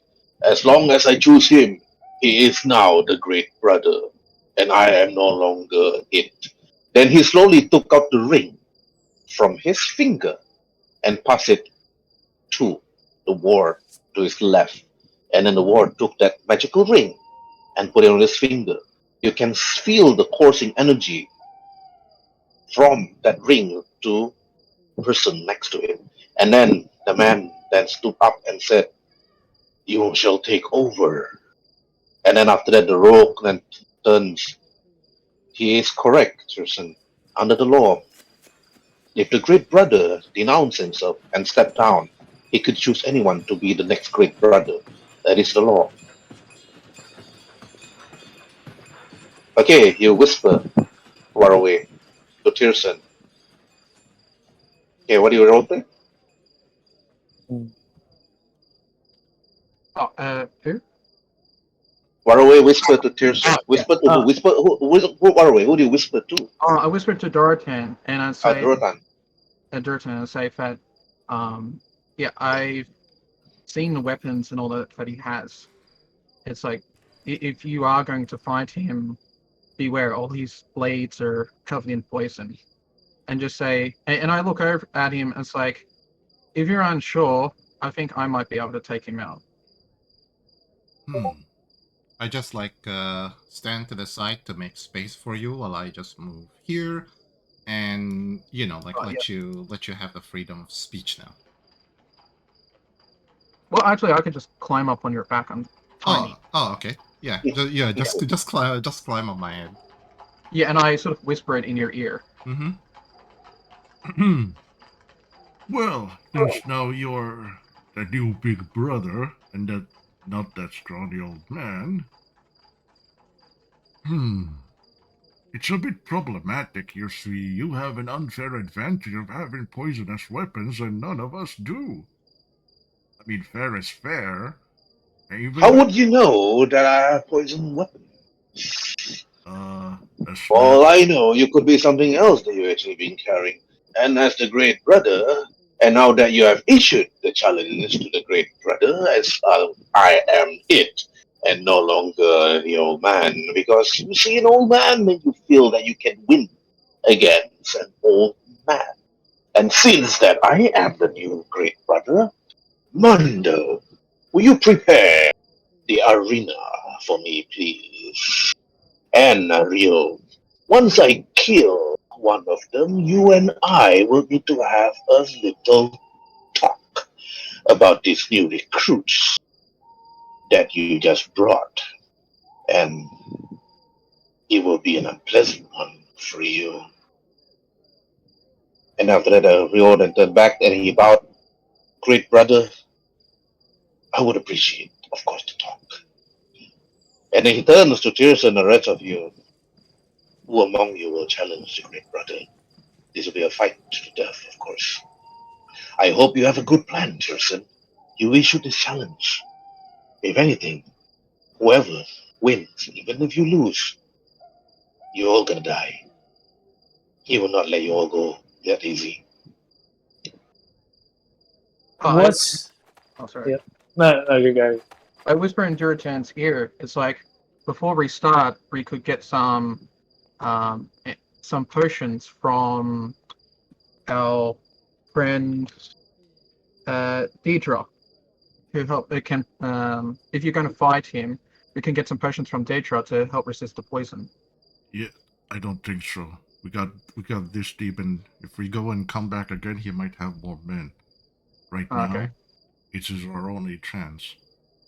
I just look into everybody around Tyrson and Rhin'zey, including the elf, and say to them, are we gonna stand here already, or are we gonna bust some heads? I'm kind of getting bored. Okay.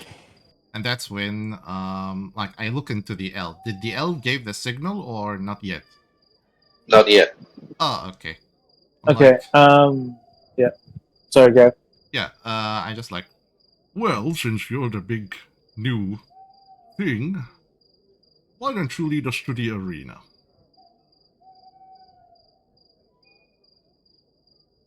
Then, Amondo, the Minotaur, let's go.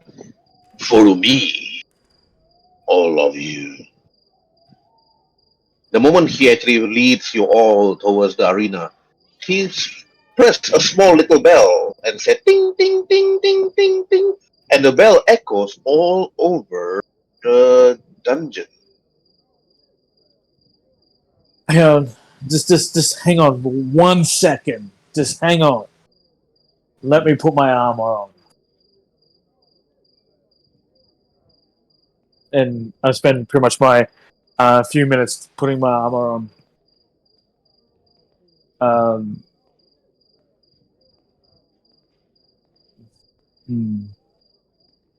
And yeah. Then now I'm ready. I go to Waruay. Do you sure can handle this? I'm more than happy to handle this my way. If you want to fight him, it's up to you. But a question for a DM: after that impressive set of rolls I got on him, Do I think I would be able to take him on? You're able to take him on Yeah, because like only you know his strength and weaknesses. Tyrson, on the other hand, you think may have a big disadvantage against him. Hmm. I said to Tyrson, I can't stop you if you want to go, but you also have a son now you need to think about. True. Let the little one, get his blood broken. And he seems to have a plan. The only thing we can do is, watch and make sure no treachery happen and call it out right there and then. After all, up until this point, they have obeyed their own law. If they break it, no one will ever follow him.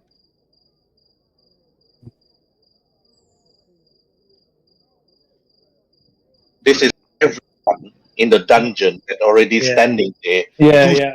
you all challenge the new leader All of right. the Brotherhood. All right. I'll go ahead, my friend. You have this. Whew. Who will step on this arena, the Great Brotherhood said, and challenge me? Who dare fall beneath my blade? I will step forward and say, I, Waruay of the Frostscales, What is this? starting bloodline, challenge you to the right to rule this clan. The Great Brother, the new Great Brother, looks at you and said, and then he points his hand, and then he's like, "What is this? Is this a joke? It's only a Is joke. this some kind of joke?" It's not a joke, but it's pretty funny. I look behind us like, is he okay? He seems to be rather confused. And I look back to him. It's like it's okay. Like my friend hit his head earlier. Like I understand these things happen. And I look off into the audience and say, "Is there a healer here? He seems to be suffering from a hurt head. He seems to have the confusion." And then the Great Brother that speaks out, "What? Who dares send a kobold slave to go against the Great Brother himself? I step forward again and I say, "I am no slave." And also, your own laws does say anybody could challenge you. You never said anything about, no kobolds or nobody else. If you have to blame somebody, blame yourselves for writing such laws. You see one of the scribe that right? It is true, Great One. Under the clause of page 561, it does say that anyone could challenge the Great Brother. It doesn't say anything about anyone. It could be anything. Exactly. Which means if you're having second thoughts and you want to forfeit, our friend here wins the challenge. Can I intimidate? To See see if he forfeits it. if you roll natural 20, he's gonna like. Oh, how humiliating would that be? Okay, no. No, that's alright. It's a natural one, so Yeah. System? Oh no, system. Wait, wait. Not just that. I wanna part of the roleplay. I wanna look into everybody into the arena and say, Everybody in the Brotherhood, take a look into your new leader. He insults the law. He objects on a small kobold challenge him. Why not the rest of you challenge him? Maybe, he'll think maybe one of you is enough for him. Hell, even the Minotaur behind us can challenge him and I'll follow him. What say you? Do you want to follow a man who doesn't respect the law or follow someone who upholds it, even on himself? and that's when I'll roll for persuasion to the crowd. Oh, okay. Not bad, not good either. And after that, and then the crowd that stood there. Yeah, boss. Follow the rules, for God's sake. Yeah, it was written there for a purpose. And then after you hear the other say, boo, follow it. You challenge the person, so you have to take the challenge, regardless of who it is. And then after that, you see the old man and speaks and said, my young ward, the law is the law. You have to heed the law. And then you see this man and speaks out and said, once I win this battle, I will change that law. That book have way too many rules. Whoever wrote it must be a senile old man. And after you see the hooded man and said, well, it was actually written by an old elf. Judging from the book, at the end of the book, it's written here as, let me see, Maximilian. Yes, Maximilian wrote this book. Oh God, I know the name. I know the name. What happened to you? Oh God. And then after that, and this man spoke, once I win this battle, I'm going to change the rule written by this man, Maximilian. His law is complete BS, I call it. It doesn't matter. He points his blade at you, Waruay. I accept this challenge, even against a small kobold such as you. I'll make sure that I'll slice you into tiny pieces and then cook you in a pot where my men could eat you. Like the rest of you other kobolds that was here previously. I will make Just sure. When I hear And then- that, I get like Yeah. enraged, knowing that there were other kobolds here and he cooked them and ate them. before it starts, may I say a prayer to my fellow warrior? And I want to cast. Is it spells? Shield of Faith on you. Oh, Okay, you make a prayer. You cast Shield of Faith on Waruay. Yeah. And then after that, Yeah, AC is 2. So and then this man that speaks. Is that allowed? Yes, it's allowed. The man who said, rules are rules. People can get praise before combat. I'm saying, well, yeah, well, clearly he has poison weapons, so there mustn't be much restrictions on what can actually enter in this fight. Then this man spoke to you again, Waruay. That is correct. That is correct. Everybody here have the advantage and disadvantage. So, and then when the Minotaur then speaks, Waruay, Frostscale Mountains, are you ready? It's like I sort of take off my turban that I'm wearing, just like Piccolo in Dragon Ball Z, and sort of like drop it, crack my neck, and say always. Then you hear, then after that Rhin'zey and Durotan, and then after that you hear a lot of the people of the Brotherhood said, my money is on our great leader. Everybody here, all the thugs here, my money was on a great leader. I'll throw money on him too. And then you see the rogue here specs and said, then my money is on the kobold. my money is on the Cobalt too. Oh, Then the pressure is on now. I mean, I'll only die. So. Well, I don't have money because I'm poor, so he'll have my cheers. start cheering, yeah, you can do it. And then the Minotaur then speaks, and then the great brother, are you ready? Ready to kill this kobold? Of course, he speaks out and points his dagger at you. And then, after that, the Minotaur then rings the bell. Ding, ding, ding. And then, Yeah. roll for initiative. Oh.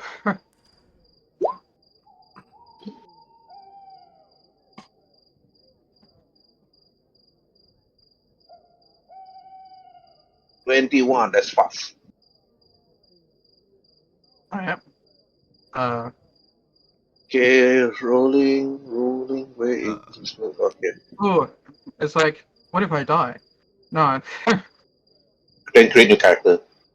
Okay. Your character, you are not listed in the turn order. Click roll initiative again. 21.16. Okay. Roll initiative. Again? Yeah. Because I'm holding down my token. Sorry about that. Yeah, you have to hold on your token. But don't worry, you can change the number into like even better. Even better. No need to change even better. Yeah, touch wood, but it doesn't. Just we need some music now for the fight. Yep. You look for that. Okay. Waruay, you first. Okay.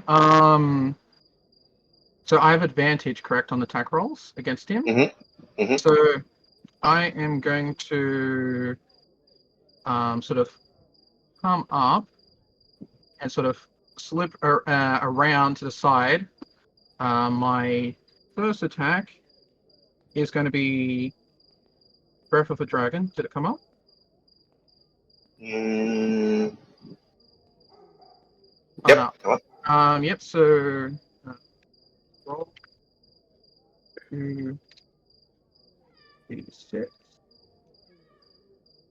So I want to spray him with my. Oh wait, I would have advantage. Yeah. Oh no, that's a damage. I need to do no, wait, that just hits. Yeah, it just hits automatically. This one hits. Yeah. You just have to. And I want it to be acid damage. I'm trying to aim for his blades. Like hit him, like sort of spray it over his midsection. Mhm. Then I will follow up with key point to use Fairy of Blows to make 2 unarmed attacks. Okay. Rolling for dexterity saving throw. That's the first attack. And the second attack. Both hits. Okay. Yep, and I will make them both acid damage. Okay. When you okay, what's the DC for your Breath of the Dragon? The DC is a dexterity saving throw against it's Yeah. What's his DC? What do I need to roll? it's against his key save DC. Apparently, I don't know like how you calculate that. Yeah. Choose a damage that- type saving throw. What's my 12. So it's 8 12. plus proficiency plus wisdom modifier. Okay. You went to the side, you jump up and you breathe. Immediately you just flame at him, he dodged to the side easily, avoiding it. And after that, only half damage against your Breath of the Dragon. And then after that, when you try to punch him with your unarmed strike of 16, and then after that, it's the 22, 22. 22, and then after that 21, you notice that he used his ring. Immediately you see the ring brighten up, and then you see an energy shield appearing on his body. You try to hit, but because you hit so fast and so precise that your punches go through his magical shield, hitting him twice. Okay, half damage for the breath, and then after that damage for the 22 and 21. Oh, they didn't show up. Sorry. No, that's wrong. You have to click on Monk Unarmed Strike. Yeah, click on the word. Click on the word Monk Unarmed Strike. Okay, it will show you the damage. Oh, You have to click on the chat window, yeah. click on the Monk Unarmed Strike, the word. It will highlight for you. If I click on it, it will show me the damage. Like see, 4 bludgeoning damage. Yeah, the one in the chat, basically. Oh, I'm so sorry. I'm so for the one for the 22 and the one for the 21. That's 9 That's damage. 9. That's, Yeah, how about the breath? It's not bludgeoning, it's acid. Yeah, there's no damage listed here in the Breath of the Dragon. Oh, he rolled for it. It's 2d6. 2d6. Okay. Okay. So only 2 damage. Okay, only 1. So total only 10 HP damage for this man. And then after that, Then he slowly turns, and then after that attacks Waruay Oh, with his dagger. yeah. Okay, notice that he attacks twice. Okay, what's your armor class? My armor class is Already with the magical shield. Oh, yeah, that's right. I got a bonus because of the prayer. My base armor class is 15, so I'm not quite sure how much the prayer adds on to that. Okay, if it's 15, then if it's added on, meaning that you actually managed to dodge his 2 attacks. Oh, Move to okay. the side, and then you move to the side. And then after that, that's it. Okay, now round 2, your turn. The prayer, it gives you 2 AC. Oh, okay. So your AC is now 17. Okay. Plus 2, 17, AC. Oh well, I will make a note of that.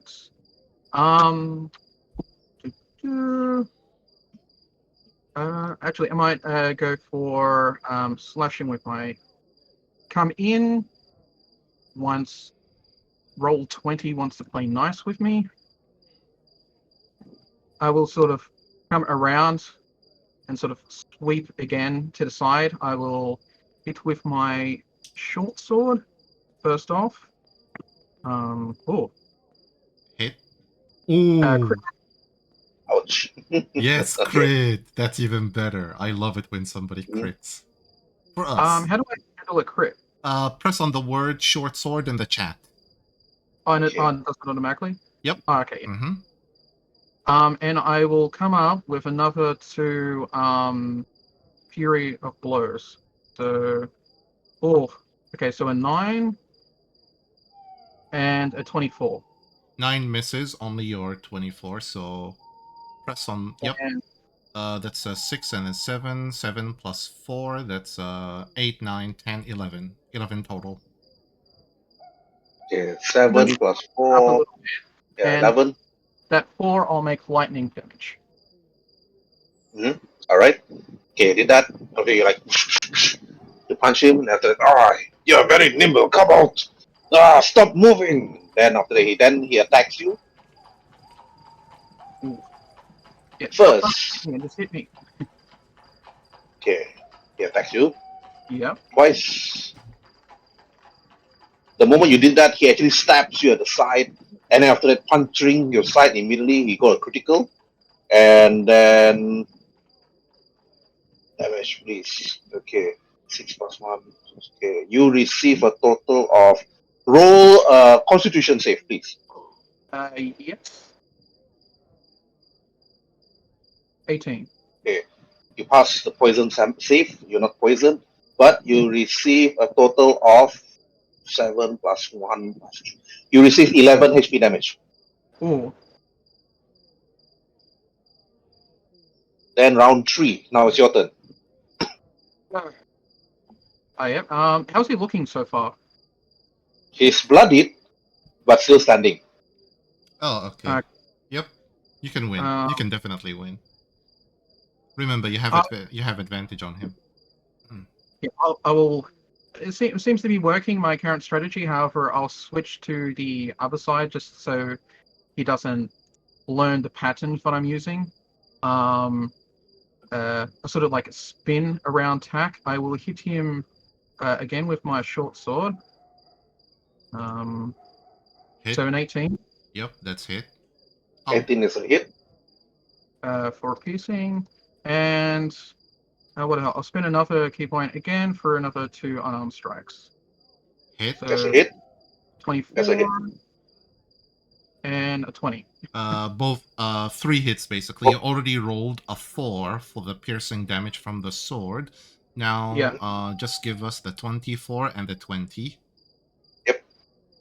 That's 8. 8 plus 6. A bit calculator for that. A bit calculator. 8 plus 6. 14 damage total. 14. You slash at him, you stab him in the chest. Like, then you punch, pump, straight to the face. And after you see it's like his teeth flying from his mouth. And it's like he's seriously injured and he looks at you. And then he quickly lunges at you with his sword. Ooh. Can I react to that, or that's a disadvantage? Okay. Only one hit. Okay. One actually managed to stab you. And roll your con saving throw. 14. Yeah, that's a pass.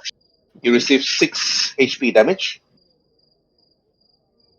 6 HP? Yeah.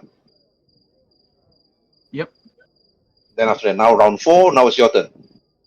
Okay, yeah. I imagine he's looking a bit more than bloodied at the moment. He's starting to get a little angry. He lost his teeth already. Blood gushing out from his mouth. His face is bruised. But he didn't drop his sword. Okay. Is his sword in his right hand or his left hand? Both. Left and right. Okay. I will come around again to his side, and I want to do a strike with my sword, but I want to try and hit his arm. Stop moving! He screams at you. Short sword. 24. Yep, that's a hit. Okay, 24 hits, 16 no. And- 8 piercing. I'm out of key points. Oh, out of key points Okay. already? Oh, okay. Yeah. I've been putting more for my double attack, but I am out at the moment. It's okay. It's You okay. punch him, wow. You did an uppercut, sending another teeth flying. There And is on. something I can do, sorry. Okay. After I did the main attack, I will do my bonus action to do Draconic Roar. I mean, I have advantage on him anyway, but I'm like working up the crowd. Like a letter as I slice across him and hit him. Okay. You have advantage. And everybody around like, whoa! And they start cheering. Some of them like start, at first they cheered at their boss. Brother! And after that, when you punch him many times, then it's suddenly like, Corbo! They start cheering after that. But some of them actually cheered for you, some of them still cheered for the leader. Then, but after you did that strong uppercut into your rod, then you notice that the Brotherhood leader, then you notice that he stood there. You see the ring. One of the rings suddenly starts to change red. And then you see his injuries slightly healed. Slightly healed. His wounds. And then after that, it's round 5. Your turn. Let's say, wait, healing's allowed? And in that case, I will pop out my health potion and drink that. But I'm not quite sure what a health potions the dice are. 2d4 plus 2. And roll 2. You have to roll perception, yeah, Durotan? Because Oh, the okay. ring, perception, any of you guys can roll perception I'll actually, with disadvantage. Yeah, to notice it. I'll actually roll perception with disadvantage. Let me just check. Oh, okay. Plus. Because Yeah. he's using the ring. Mm-hmm. Yeah, I asked. Yeah, it's like healing Oh, okay. items I are. don't see it. Hello. Okay. Tyrson and Rhin'zey can roll perception with disadvantage to notice that he's using the ring. Oh, yep. I'm up now. I think. Perception No, twice. no. Disruption. No, Tyrson did notice it. Yeah. Cool. Nope. Okay. Now to you, Rhin'zey. Perception with disadvantage. Oh, okay, good. Okay, 14. Yeah. Okay, Rhin'zey, you actually notice that the ring started to glow. And the moment the ring glowed red, you notice one thing about the Great Brother. His wounds healed. But nobody else actually noticed. Maybe some of them actually noticed it, but maybe they didn't care. Because it is their great brother after all. They don't know who Waruay is, but you notice it. And then, what are you going to do, Rhin'zey? You can't jump into the arena. Because if you jump into the arena, Waruay automatically loses. Mm-hmm. I'm gonna run around over here where I can hear me, and I'm gonna call out. There's some weird magic here. It might be cheating or not, but I can see that the arena is glowing and the great brother is healing up. This is an unfair fight. Then roll for persuasion.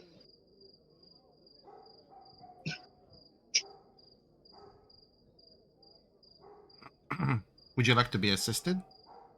Oh, it's okay. I'll be Because we fine. did notice Durotan, you can't assist. Oh, okay. Persuasion 12. No, enough. Meaning that you see the old man said, "No magic was used here. The fight will continue until there's proof that he's using magic. Then he will be disqualified." So healing is not allowed. And after you scream out loud from the arena itself, "No, this is a fight of honor and to the death." Then the moment you took out your healing potion, the great brother took the opportunity, Waruay, and attacked you twice. Oh. And you Okay. saw the blade coming. You saw the blade coming. One actually slices you on the face, but the second attack, you saw his right hand swing towards your head, trying to cut it off. But you saw that and you quickly dodge as fast as you can. And the first attack dealt only 3 HP damage. Okay. I want to pass detect magic in a ritual. So I'll be making a ritual for 10 minutes of detecting magic in an area. Okay, you detect magic. It's gonna take quite some time. You That's fine. meditate, and then after that, now it's round 6. Okay, round 6. What are we gonna do? Alright. Oh, so that went through the 17 AC, the attack that he did. Yes, he hit Okay. you on a 17 AC. After that, and it's like, I yell at him. It's like, "You dishonorable coward!" Then I will strike again. Anything to win! He screams at you, bloody. He's not seriously injured. He's back to bloody. This is going to be looking close then. You used your thing, the Draconic Roar. That should give you like I would say an extra advantage, but it's up to the DM. I'm just checking what options I have here. Mm-hmm. Waruay's injured. I suppose I could try and convince him to speak up, but he doesn't seem to be a type of person.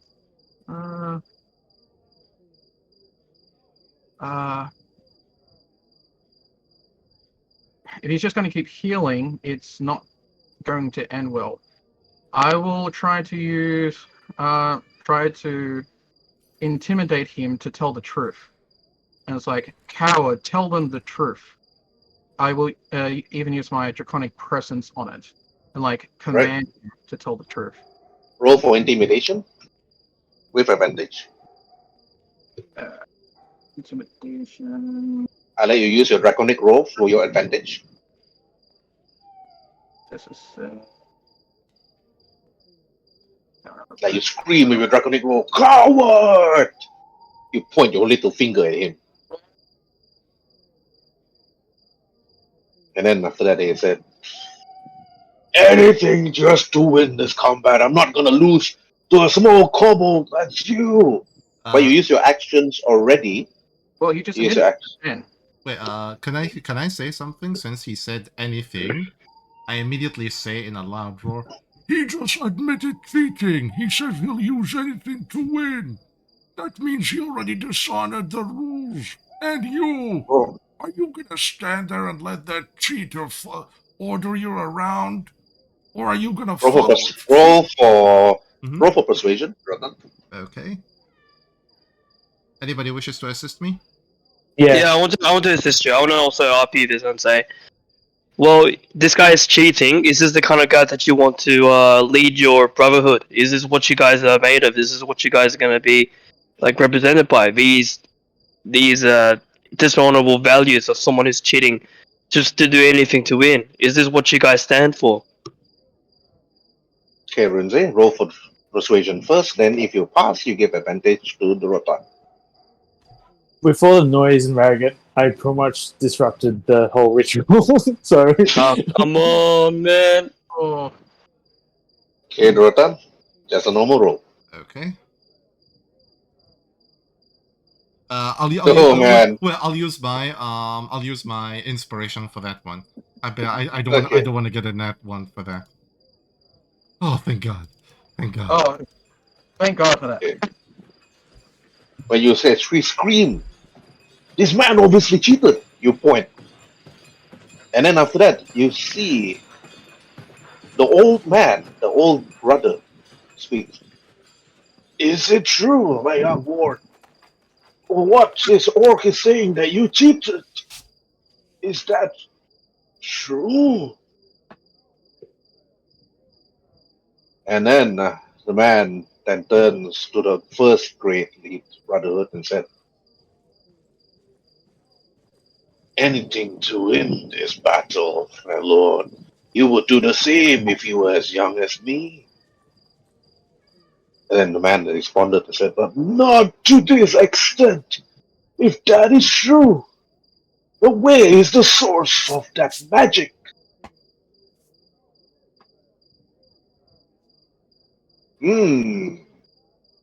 Where is the source of that magic? Which only two people know, which is Waruay and Durotan. I will Okay.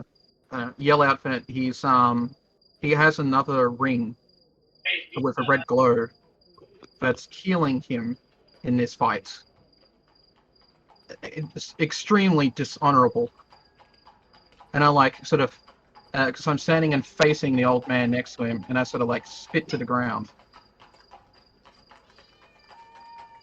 I turn around and say, "This is your champion? Someone who cheats and wants to lead yous? I can't believe you call yourselves all brotherhood." At least the old man respected the rules. Looks like the youngster over there wishes to already break them. Are you gonna stand there and let him, Cheat? exactly, cheats and backstab you?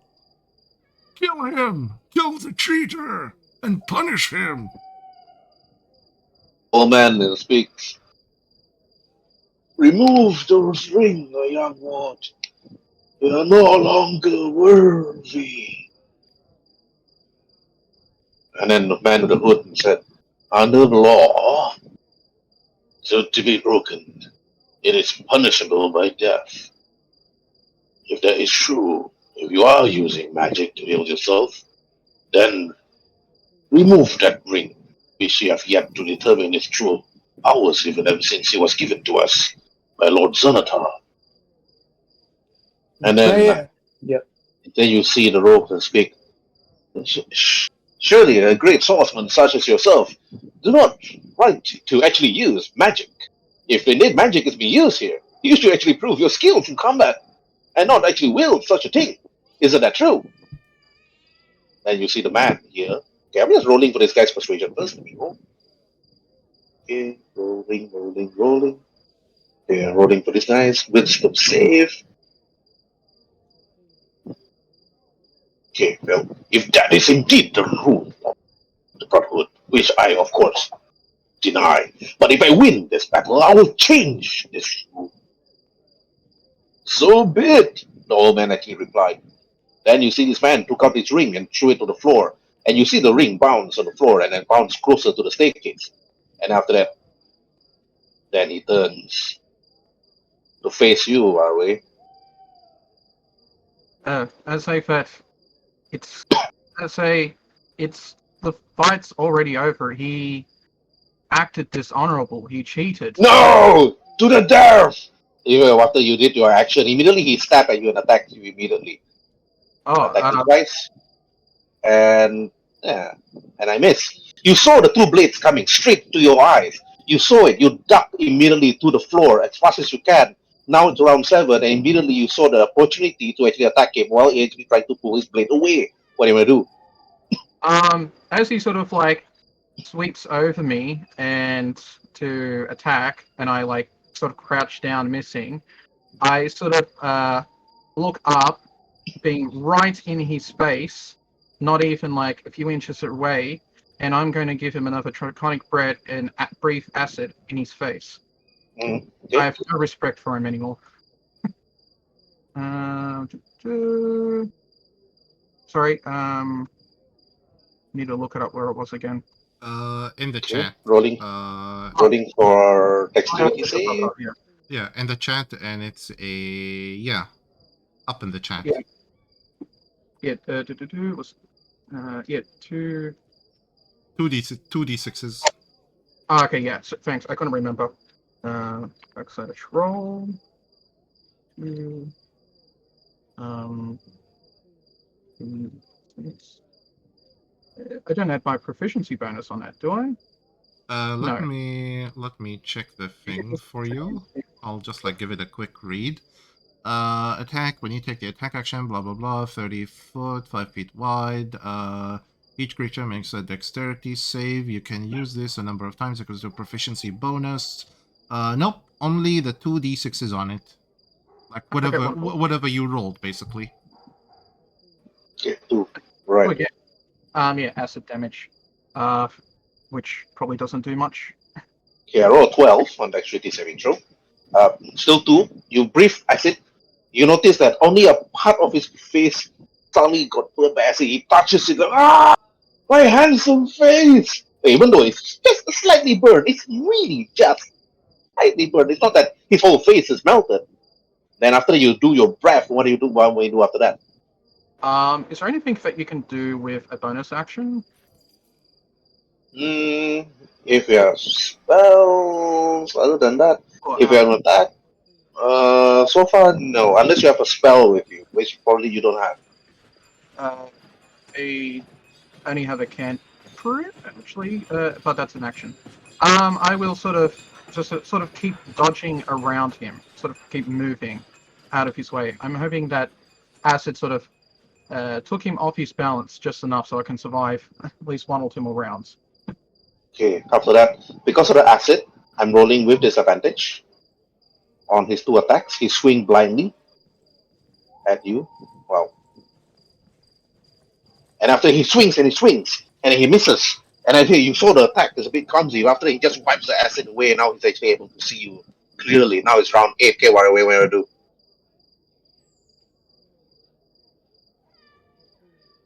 Waruay? You know what? I'm just gonna hit him with my sword again. Because he's probably already has resistance to poison. Ooh. Hit on the 23. Yep.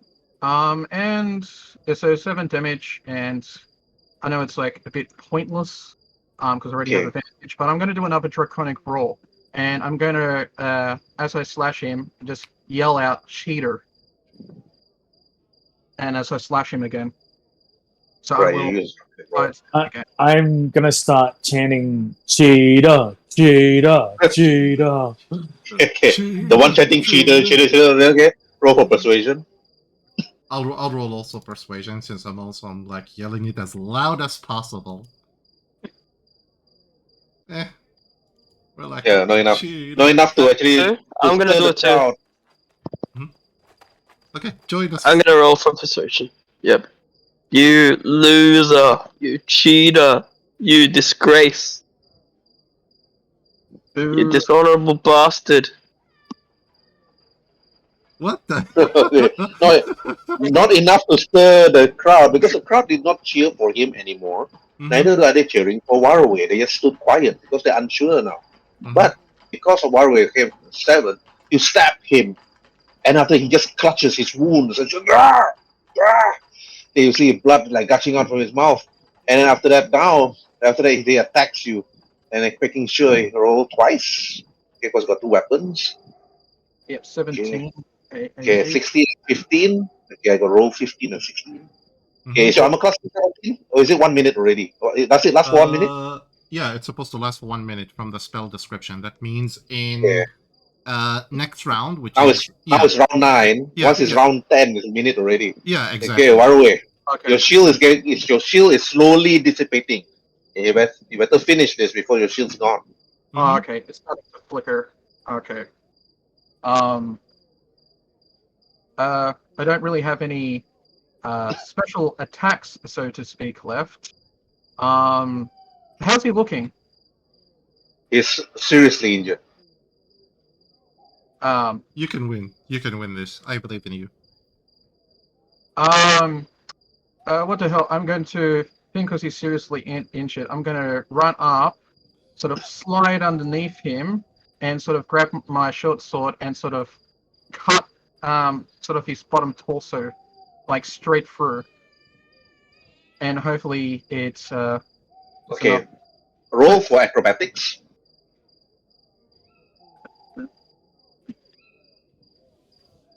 Come on, good roll. Okay. You roll successfully underneath him. He was surprised to see you come back. And then after that, you get to back, but you don't have a sneak attack. But you do have advantage. Advantage is a +2. Mm-hmm. Alright, so short sword. Come on. 24. That's a 26 actually. With your +2, it's a 26. Oh, okay. Mm-hmm. So it's definitely hits. Okay. And I believe that's 8 and 9 unless the advantage is only to the roll, not to the damage. Yeah, you stab him again. Then he turns. Then he quickly, just blindly swings at you from the back. 2 swords immediately. You have disadvantage. Okay. Nope. And he just like swiftly turn and swings. Like, just die already. He just screams. Now it's round 10. Okay, Waruay. What do you do? Your shield is dissipating. Mm-hmm. At the end of this round, it will puff out. Okay. I will sort of. You can do acrobatics again if you want. Okay. What the hell? I will sort of jump up and sort of do a running up his chest and sort of jump over. And as he sort of turns around to look at me, I will try and use my short sword to cut across his neck. If everything turns out well. So acrobatics. Okay, acrobatics. Oh, Ooh. Perfect. Perfect. Perfect. and short sword again. It's... Oh wait, sorry. Good shot, Paul. Oh, Sorry. still a hit. Still a hit. 7. 8 piercing. Unless the bonus. Oh no, wait. Yeah, that was for the previous roll. You jump on his chest. You somersaulted behind him. You quickly took your blade, and after as you're about to turn, you sliced through his neck. Suddenly, blood like gushes out, and he was holding it. And after he was unable to actually breathe and talk, and after you noticed that he kneeled, and then he dropped his 2 sword, and then after that, he raised his hand at you and pointed at you and said, and he tried to speak, and he said, I yield,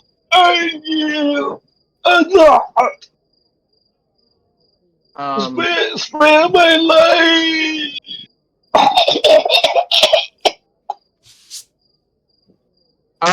Well, I'm not dishonorable like he is, so I will walk up to him, knock his weapons out of his hands, and as I pull out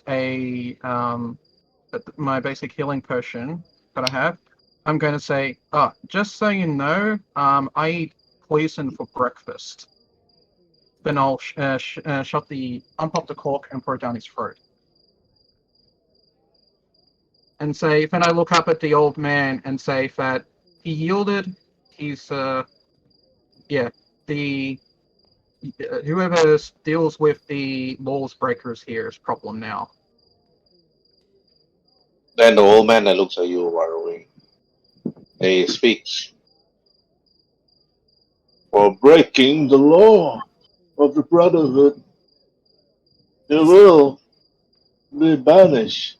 And he turns to the rest of the other Brotherhood and said, well, clearly we have a winner here, and by rule of law, you are now the sole leader of the Brotherhood. Now, I have no say. I have no say on what must happen to him. Waruay. What would you do as by law? The great leader would need to punish those that fight dishonorably with death, blood, He cheated. with blood. Kill him. Send his soul to the god of war so he may serve him for all eternity. Give Okay, him alright, Durotan. Durotan, you roleplay first, then followed by Rhin'zey, then Tyrson.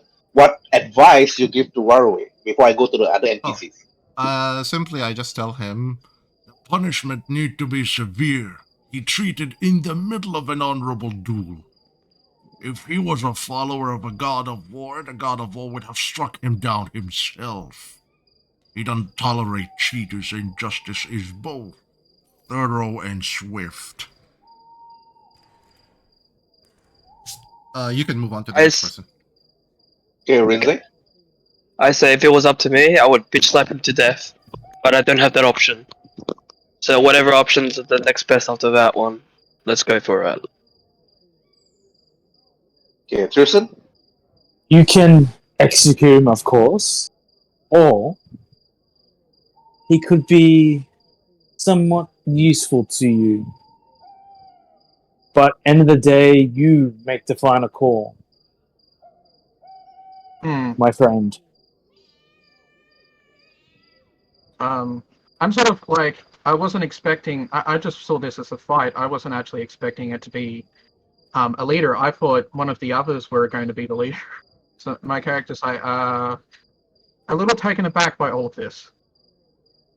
The man in the hood said, by law and by rule as written, the winner of this daft battle, those that take the seat of the great leader, is by rule by law. And the law is you can change whatever rule that has been written to the new law which you see fit. And then he bows to you, Waruay. However, your choice is yours. It is funny that you just came here roughly about an hour ago, and now you challenge the leader, and now you won. And now you have taken the seat. It's as if that this was planned. Or was this pre-planned? I have no idea. What is your law now, Lord Waruay? Execute the man, or banish him, or sell him as a slave? It's like, I say, the greatest evil that I've seen since I've come to this land is people eating my kind. And I look at him and say, he has done this evil. And say, as much as I want to kill him for that, and I like look This over. this man on his knees and tell you, no, spare my life, Lord Waruay. I will not eat your kind. I will tell you the buy. I will tell you the name of the person that enslaved your kind. I think on it, and it's like, I look at Durotan and it's like, but recently I've learned that everyone should deserve at least a second chance. So my punishment would be for you is, you are stripped of everything from in the Brotherhood, and in order to gain any resemblance back, to have any sense of normal life from this forward on, you must redeem yourself. You must go out, and the heart of this operation, the people in the Empire eating my kind, you must strike at them. Once you have done this quest and proven your redemption, then you make proven that you are no longer a cheater, no longer a traitor, then you may join, but as the lowest rank of the Brotherhood, and only then may you have some semblance of life. Yes, I will. I will abide by that law. I look over to the man in the cloak and say, is this sufficient to the laws. It is sufficient, he bows to you. However, what shall we do with the rest of our men that is currently on the hunt for the Hobgoblin captain? Should we continue with the hunt and massacre them completely, or your choice, my lord? Look to the others and say, the reason why they left is sort of ended now. So, cease pursuit of them. Send a message to them. Say that the previous leader is no more. And mention my word. Tyrson has sorted the problem. yeah, and I'll say that Tyrson has found the fourth option. And so that if he wants to come back, he will be welcomed. But if he wants to leave the Brotherhood, there will be no ill givens. But the slaying on brother needs to end. Oh, whoops. Then that is a new law that will be written, then overwriting the old. However, the rule is rule, and the old man then speaks and said, "Well, listen unto your word. Yes, then the law is the ring. Where the ring?" I picked up the ring from where the staircase is, and as I pick up Waruay, put him on my shoulder. With the other hand, you just see Durotan's fist open with the ring in front of you, saying, Chieftain? You pick up the ring, Waruay. You tried to wear the ring, it's just too big for you.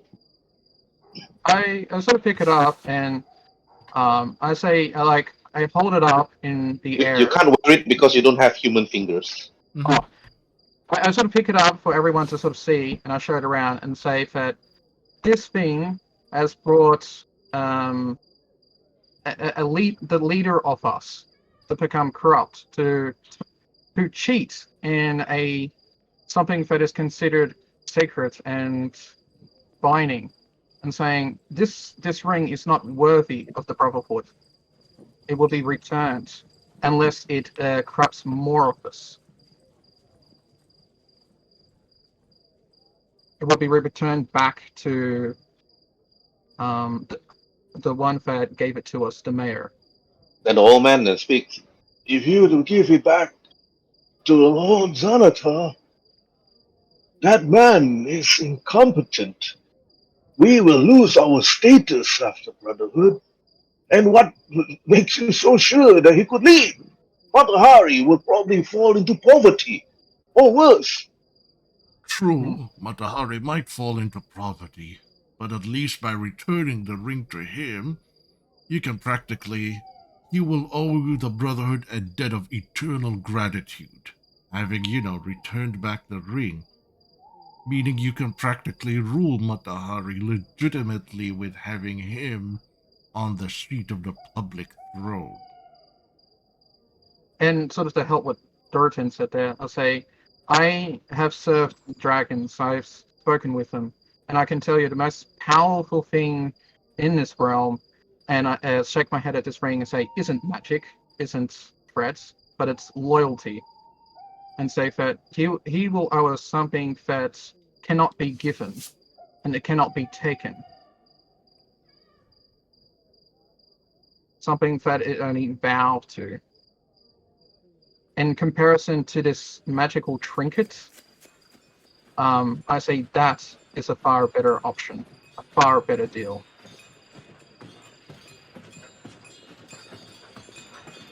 Okay. Durotan and Waruay roll for persuasion with advantage.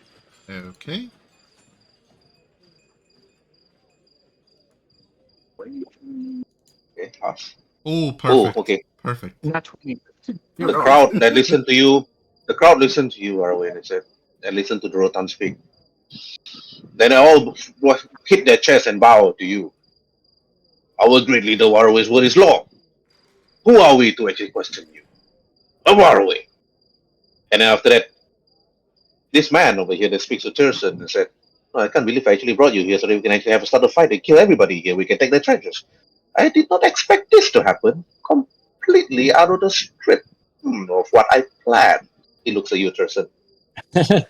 I had it all planned out. Aye. Indeed. The famous words of you, like of everybody saying that, even Overlord Aizen going, plan? What plan? Oh yes, my plan! You know, And the then- all those little things him going It was around. planned all along. Yeah, all those little mistakes that he kept causing around town. That was his master plan slowly coming together. Well, Lord, Now, since you have taken over this whole place, there's no point hiding it anymore. Although, honestly, I was not sort of expecting to survive that. Then Mando walks over to you. "Lord Waruay, please, let me bring you to your chair." Like, yes, my chair, and I don't know. I will just continue staying on Mhm. Durotan's. Yeah, I'll just Alright. I'll just you just put your character now on the chair, and Oh. yeah, just put your character on the chair now, and you see like Durotan just standing on your right side, basically, like standing guard on your right side.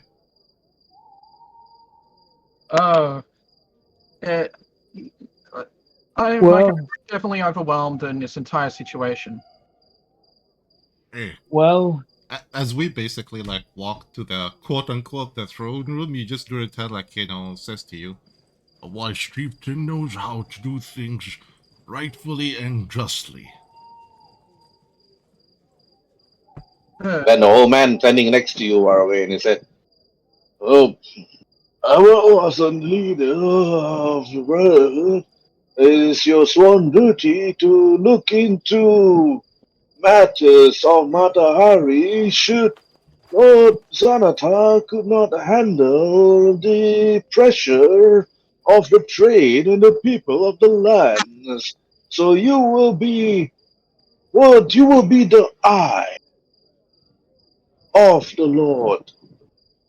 You will be the shoulder where he could not shoulder.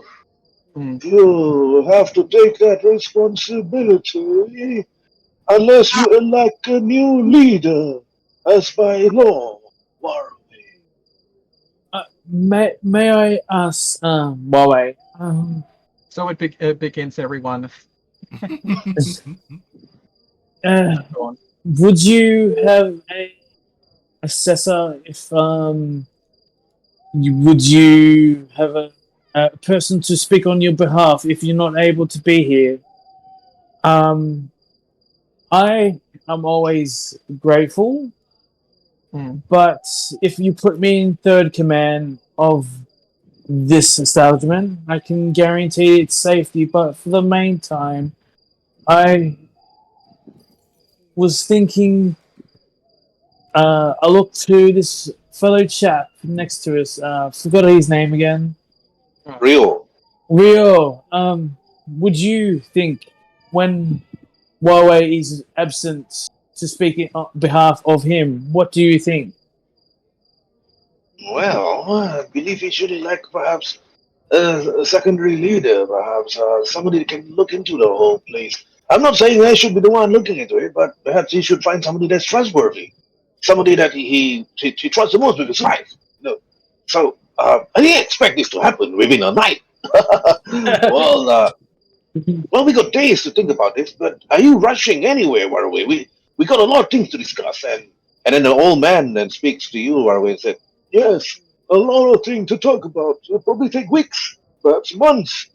Is that to look into the matters of the city, ledgers, audits, and all those things. When the travelers from the land they enter the castle land, all these things we need to look into. Of course, your companions welcome to stay. If you want to change how things work in Montahari, then you have the right to change it. And then there's a lot of things to take, Waruay, as you sat there on that wooden chair, which is way too big for you. And you look at your companions, your friends around you. You see the huge Minotaur there looking at you, apparently very happy, holding his two-headed axe. You see the elf here, like looking at you happily. And what do you want to do? I would say player talk. This is the part where you're gonna be, or your character gonna be told in a video game sense. You're gonna get now the pop-up window that says you are now a leader. Please read the following text to know like what your entitlement and everything. Yeah. Just a player talk for the moment. Honestly, I was not expecting to get this far. I thought I was fighting in someone else's stead as a proxy. So, I was not actually expecting to become the leader of all of this. Oh, trust me, like this is D&D. The unexpected always happens. I honestly wouldn't say what to do because I wasn't expecting. The old man that looks to you, Waruay. Well, my suggestion, Waruay, is you could stay while your friends leave on their journey, but that would mean one single thing. Waruay, he turns to look at you. You would need to have to make a new character to join them, and you stay here as an NPC forever. No. No! Waruay like clench his fist. Like scream up at the camera as the camera slowly fades away into the air. When it's all dark. we got another half an hour, you can choose. It's fine. I mean, I would say choose like a lieutenant to handle these things while your character like handles the main thing, and then come back and because once we're done from delivering the caravan and everything, we can come back. Let's just say you're not retiring your character. You're not really retiring, meaning you can always come back to this character should the other character dies, something like that. Okay. Meaning that you still start at the same level, the same EXP with a new guy, a new person. Okay, so later on, say if I switch back to this character, how would that work? Then I have to come back to the scene. Okay. Minus the rest of the guys. I got a question. Can anyone hear me? Yeah. Yep. Yeah, so if the roads were, the streets were dangerous because of the Brotherhood doing whatever they're doing, since you're the Great Brother now, we can just walk around at night in total safety or freedom or whatever, right? Yes, and you can even open a night market and boost economy, all those things. Basically, in translation, Lord Xanathar is now a proxy for you to rule through him. Whatever you say, he's gonna have to do it. Because he has, fear of the Brotherhood. So if you told him, open a night market to help boost the economy and everything, he's gonna announce it. Okay, so I can choose the mayor proxy. Ben. You can replace the mayor if you have to. You can literally walk up to the city hall with the ring and say... Not really replace. The ring is still Lord Xanathar's ring. You're just the voice behind the mayor. So it's meaning that if you're not the voice, you can always ask somebody else to take over.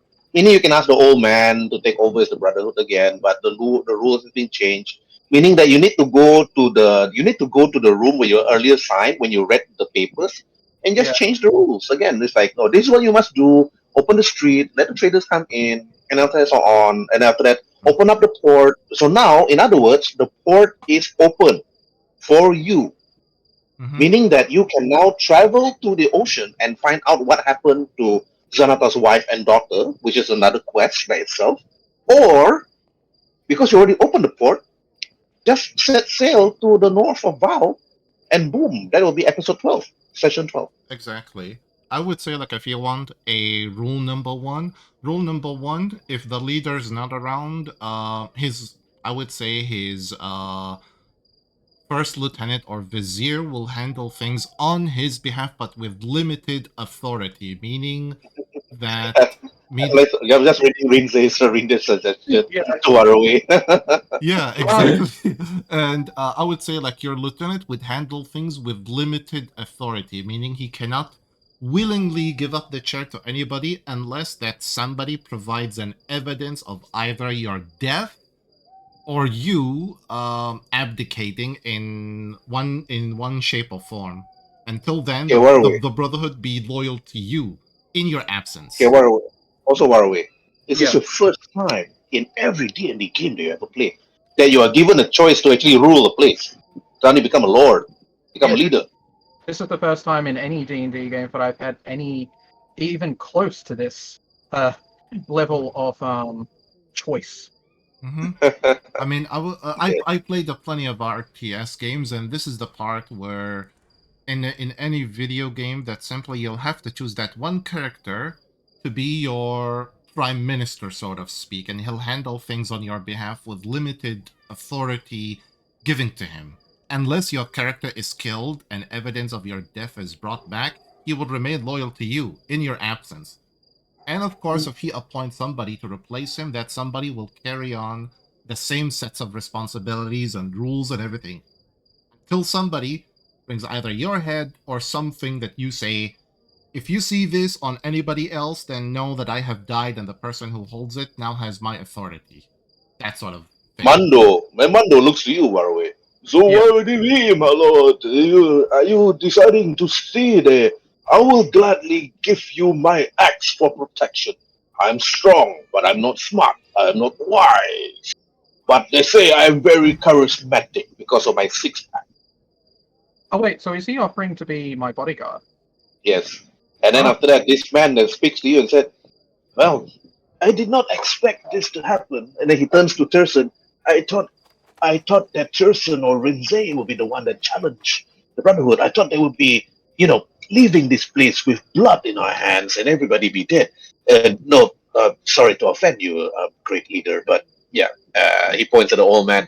I did really wanted to kill you at first because I thought you were corrupted and stuff, but it seems that we have a really kind, nice kobold here as leader.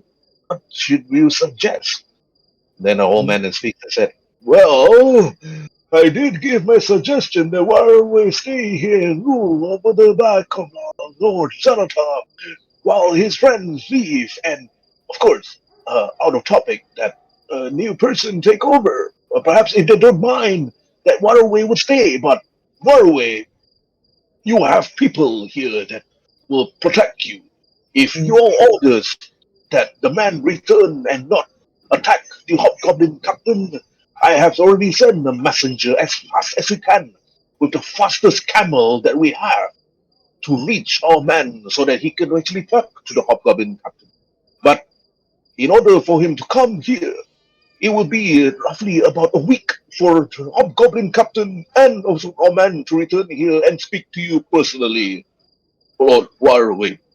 Of course, the Hobgoblin captain did mention that he wants to leave and head towards Vow.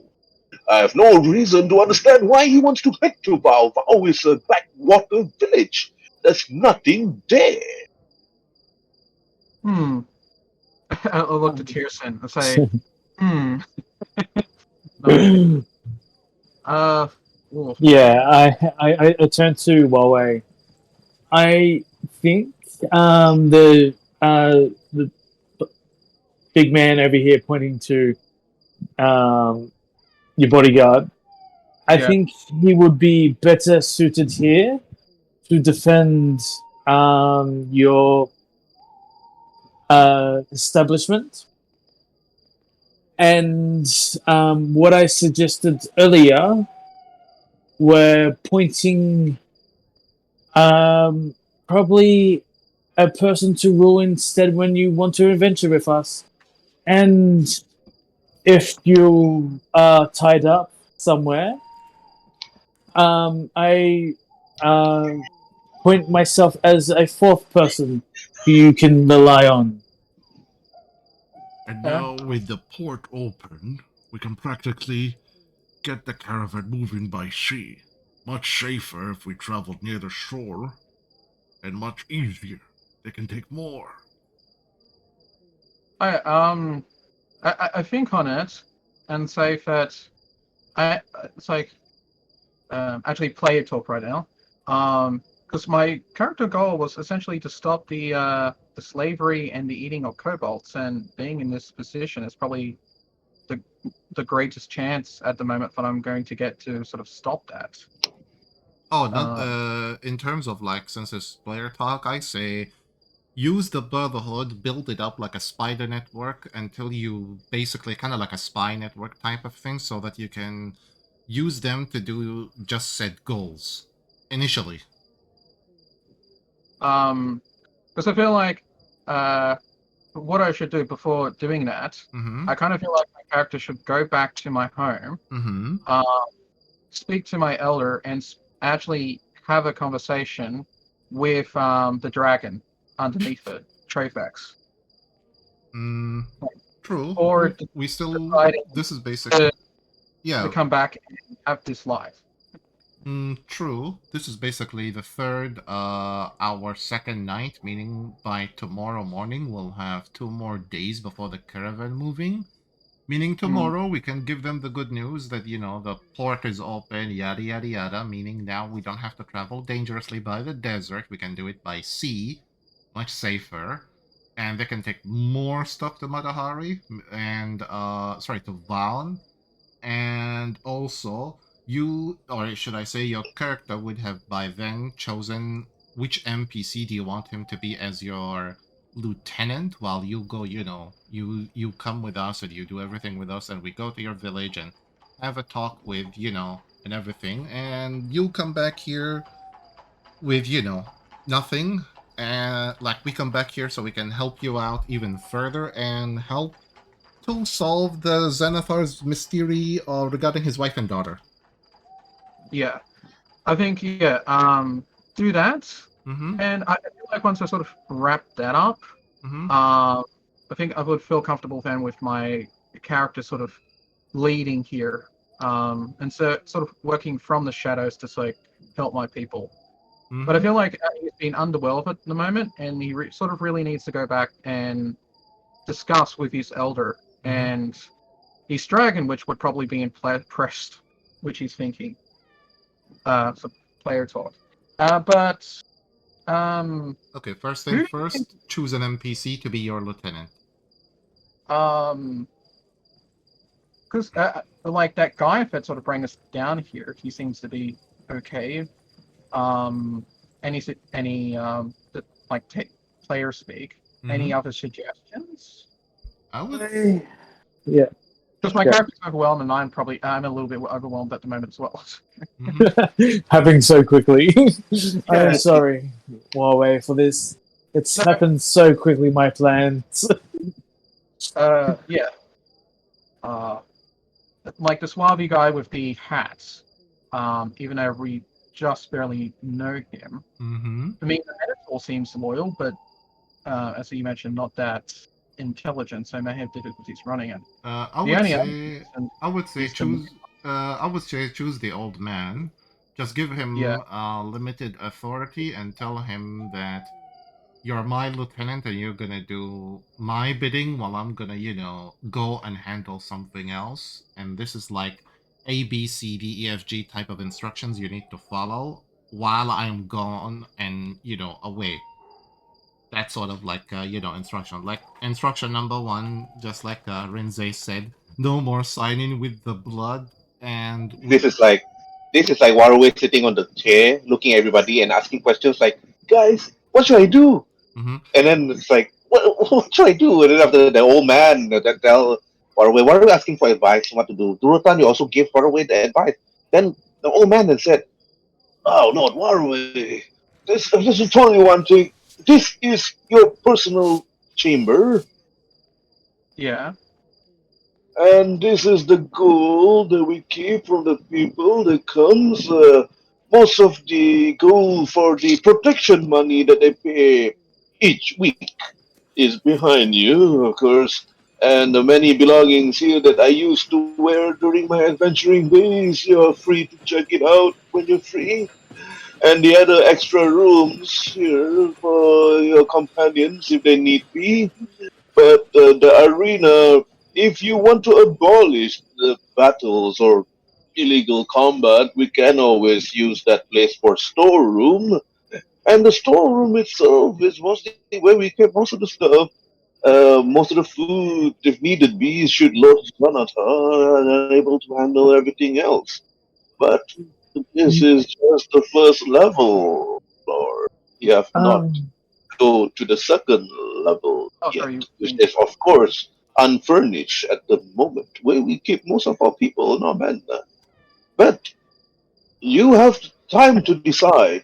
When I heard the conversation, you have another 2 more days before heading out. I suggest you pick a person that you trust the most to handle this place. My mistake was to actually pick my young ward, which have been with me for many years. I thought that he would be a trustworthy leader, but it was my mistake, and it is on me.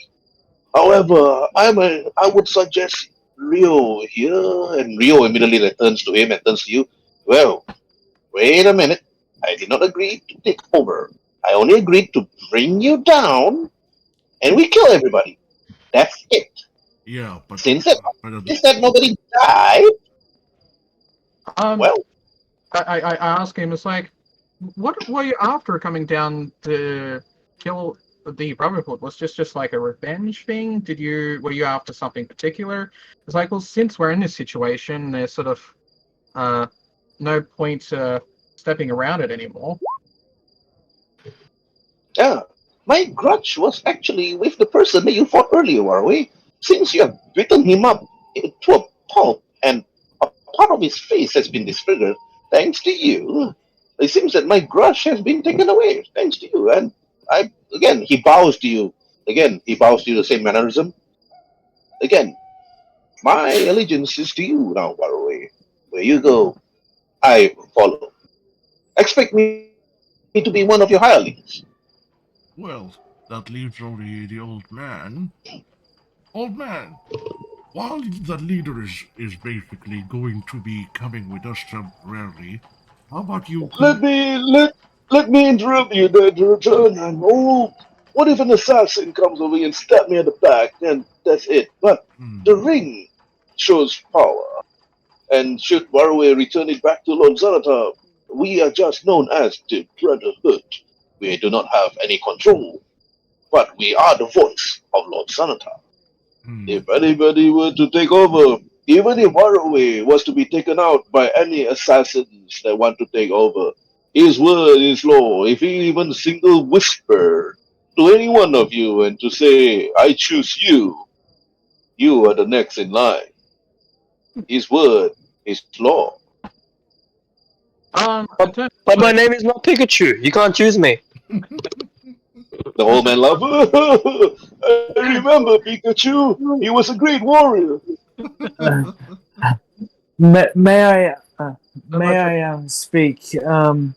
I think for the time being, let the old man temporary powers till you sort things out. And my good friend, sorry, what's your name again? My good friend Rio. Rio. Um, I think it will be much better of you to oversee preparations um, for our next return. Of you stay here. He's in very good safe hands because I'm around. Um, and if yeah, what do you think, Huawei? Just for the time being. um feel like it's getting a bit late. But I want to talk to the mayor Zenithar first. Yeah, Uh, that is fine. We will go to the mayor's Zenithar and we'll discuss more business there. But just intermediate. I can't say who's in charge because I am the third helping hand. It comes from you. Your word is law. I look to the elf in the hat, and it's like, do you have not saying that I will make any official at the moment, but will you have any objections in taking some type of leadership role? Well, Waruay, my lord, if you insist. If you want me to sit on that chair, I will gladly warm that chair for you until the day you return. But I'm worried that if this simple chair you're having issues, I can't imagine if you were to take over the Iron Throne. That throne have not been set for 1,000 years. But yeah, it'll be a bit worrisome if that happens. Yeah, so I say I've decided I will, before I fully take commands and be the brother of the Brotherhood, I will take one last trip to my homeland, finalize the last of the things that I need to, then I will come back and roll from this chair. But in the meantime, we'll look at both of them and say to the elf and the old man, and I'll say that while I'm gone, you will both roll as dual leaders. As in, I'm not quite sure if they have anything similar in this world compared to like the Roman Legion. One will lead at day, one will lead at night, and so you will both work with the mayor to do preparations in this town for when I return. And I will look to the others and say, how long, typically from here, would it take to journey, and say to Tyrson back to your town, and if I do a slight layover to the mountains on the other continent, how long would you expect that would take? Well, probably 2 weeks. Okay. By caravan on the land, it'll be 2 weeks. By boat, it'll be 2 days. Depending on the ship captain, of course. Okay. I am sorry. I am not familiar with this boat's travel. I will need to make preparations then with the ship captain. I'm sure she would be willing to do a slight detour afterwards. And I'll talk to her and the mayor in the morning. I'm assuming it's it's pretty late in the night at the moment. Pretty early. Yes. It's like what, 2 a.m. right now? Yeah. Are we still good to go for a couple hours, or it's? Yeah, I've got nothing else to do. Okay. Yeah, I'll say, in the morning, we'll meet the captain and the mayor, and we will finalize everything with running the town while the few days that I'm gone. We'll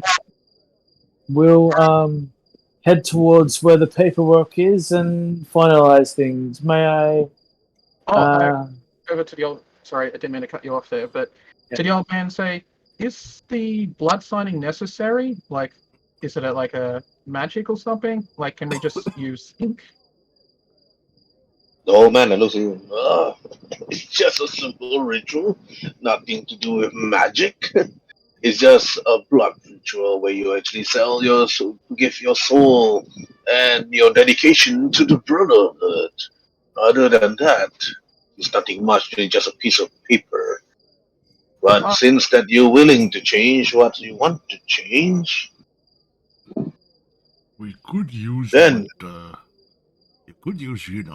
how we all handle things in the arena. Friendly match. No weapons, no magic.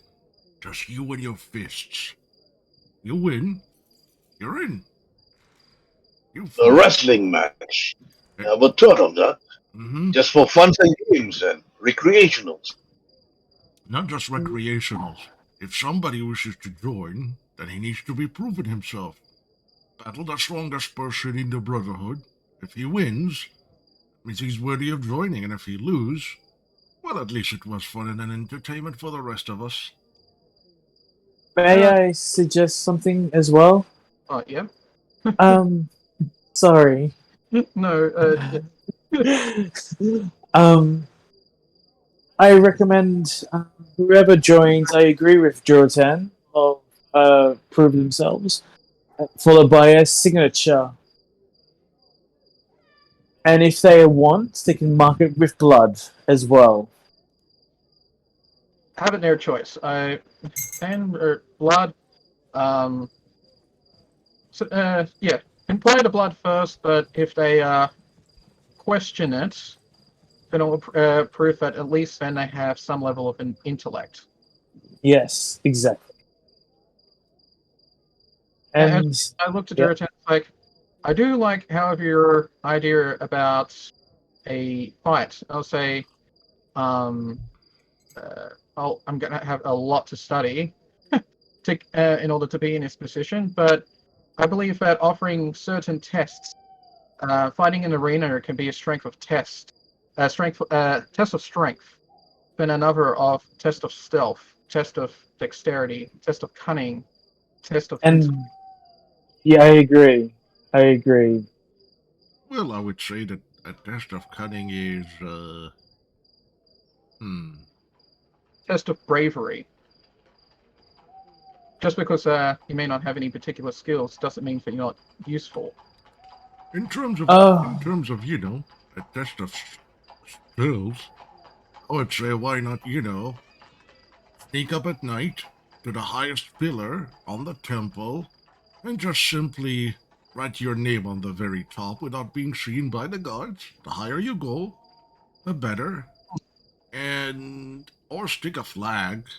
Eventually, the guard will take down the flag, but at least in the morning, the Brotherhood can, see that somebody stuck the flag on top. There are a lot to talk about, Lord Waruay, how we want to handle things, trade, resources, the coffers, what needs to be done, how to pay for the troops, how to pay for the guards, and everything else. We need to discuss this once you wake, after your rest. You are seriously injured, and I believe your friends need to rest too. And I will look into this after I will rest and meditate. I will go back to my home. I will not head to this room. This room is now yours. I will head back to my family. And then after that, the elf that turns to you. You should rest, Lord Warley. We should discuss this further. There's a lot to talk about. Really a lot. And from what I know, you have to look into troops, the distribution of wares, of trade, who to trade with, who to talk to, and many more. You are the voice behind Lord Zonata. When you speak, he follows. Until, because his mind is distraught at the moment, if not mistaken, the elf tells you, if unless we find out what happens to his wife and daughter, only then you'll probably be able to think wisely, and you don't have to be the voice anymore, and he will be able to rule. Because then, back then, it was his wife that actually told Lord Zonata what needs to be done. And because of his love to his daughter and to his other children, need to find out what happened to them too. He have another daughter and 3 sons. If I'm not mistaken, or was it 4 more sons? And yet they are not to be found. They travel far, but they're to return. We need to discuss this again with you and your companions, Lord Waruay, during the next session. And to be continued. Oh, good lord.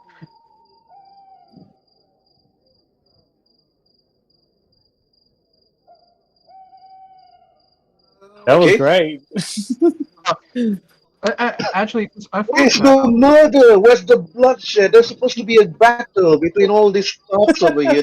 oh, They're supposed to be dead. They're not supposed to follow you. But then again, if it was supposed to be either Rhin'zey or Tyrson or Durotan, they're supposed to battle the Minotaur. The Minotaur is a very strong guy. But then again, like what this guy said, I believe the script has been changed. That's what he said. I know you see me, but literally my shirt is like drenched in sweat. Oh, Yes, yes. Oh man. Yeah, but it's good. At least you get to control the brotherhood. And I was happy to Tyrson. It's like, you woke me up for this. I came for this. I thought I was gonna fight. well, I mean, my- wait, are we done or are we still playing? We're done.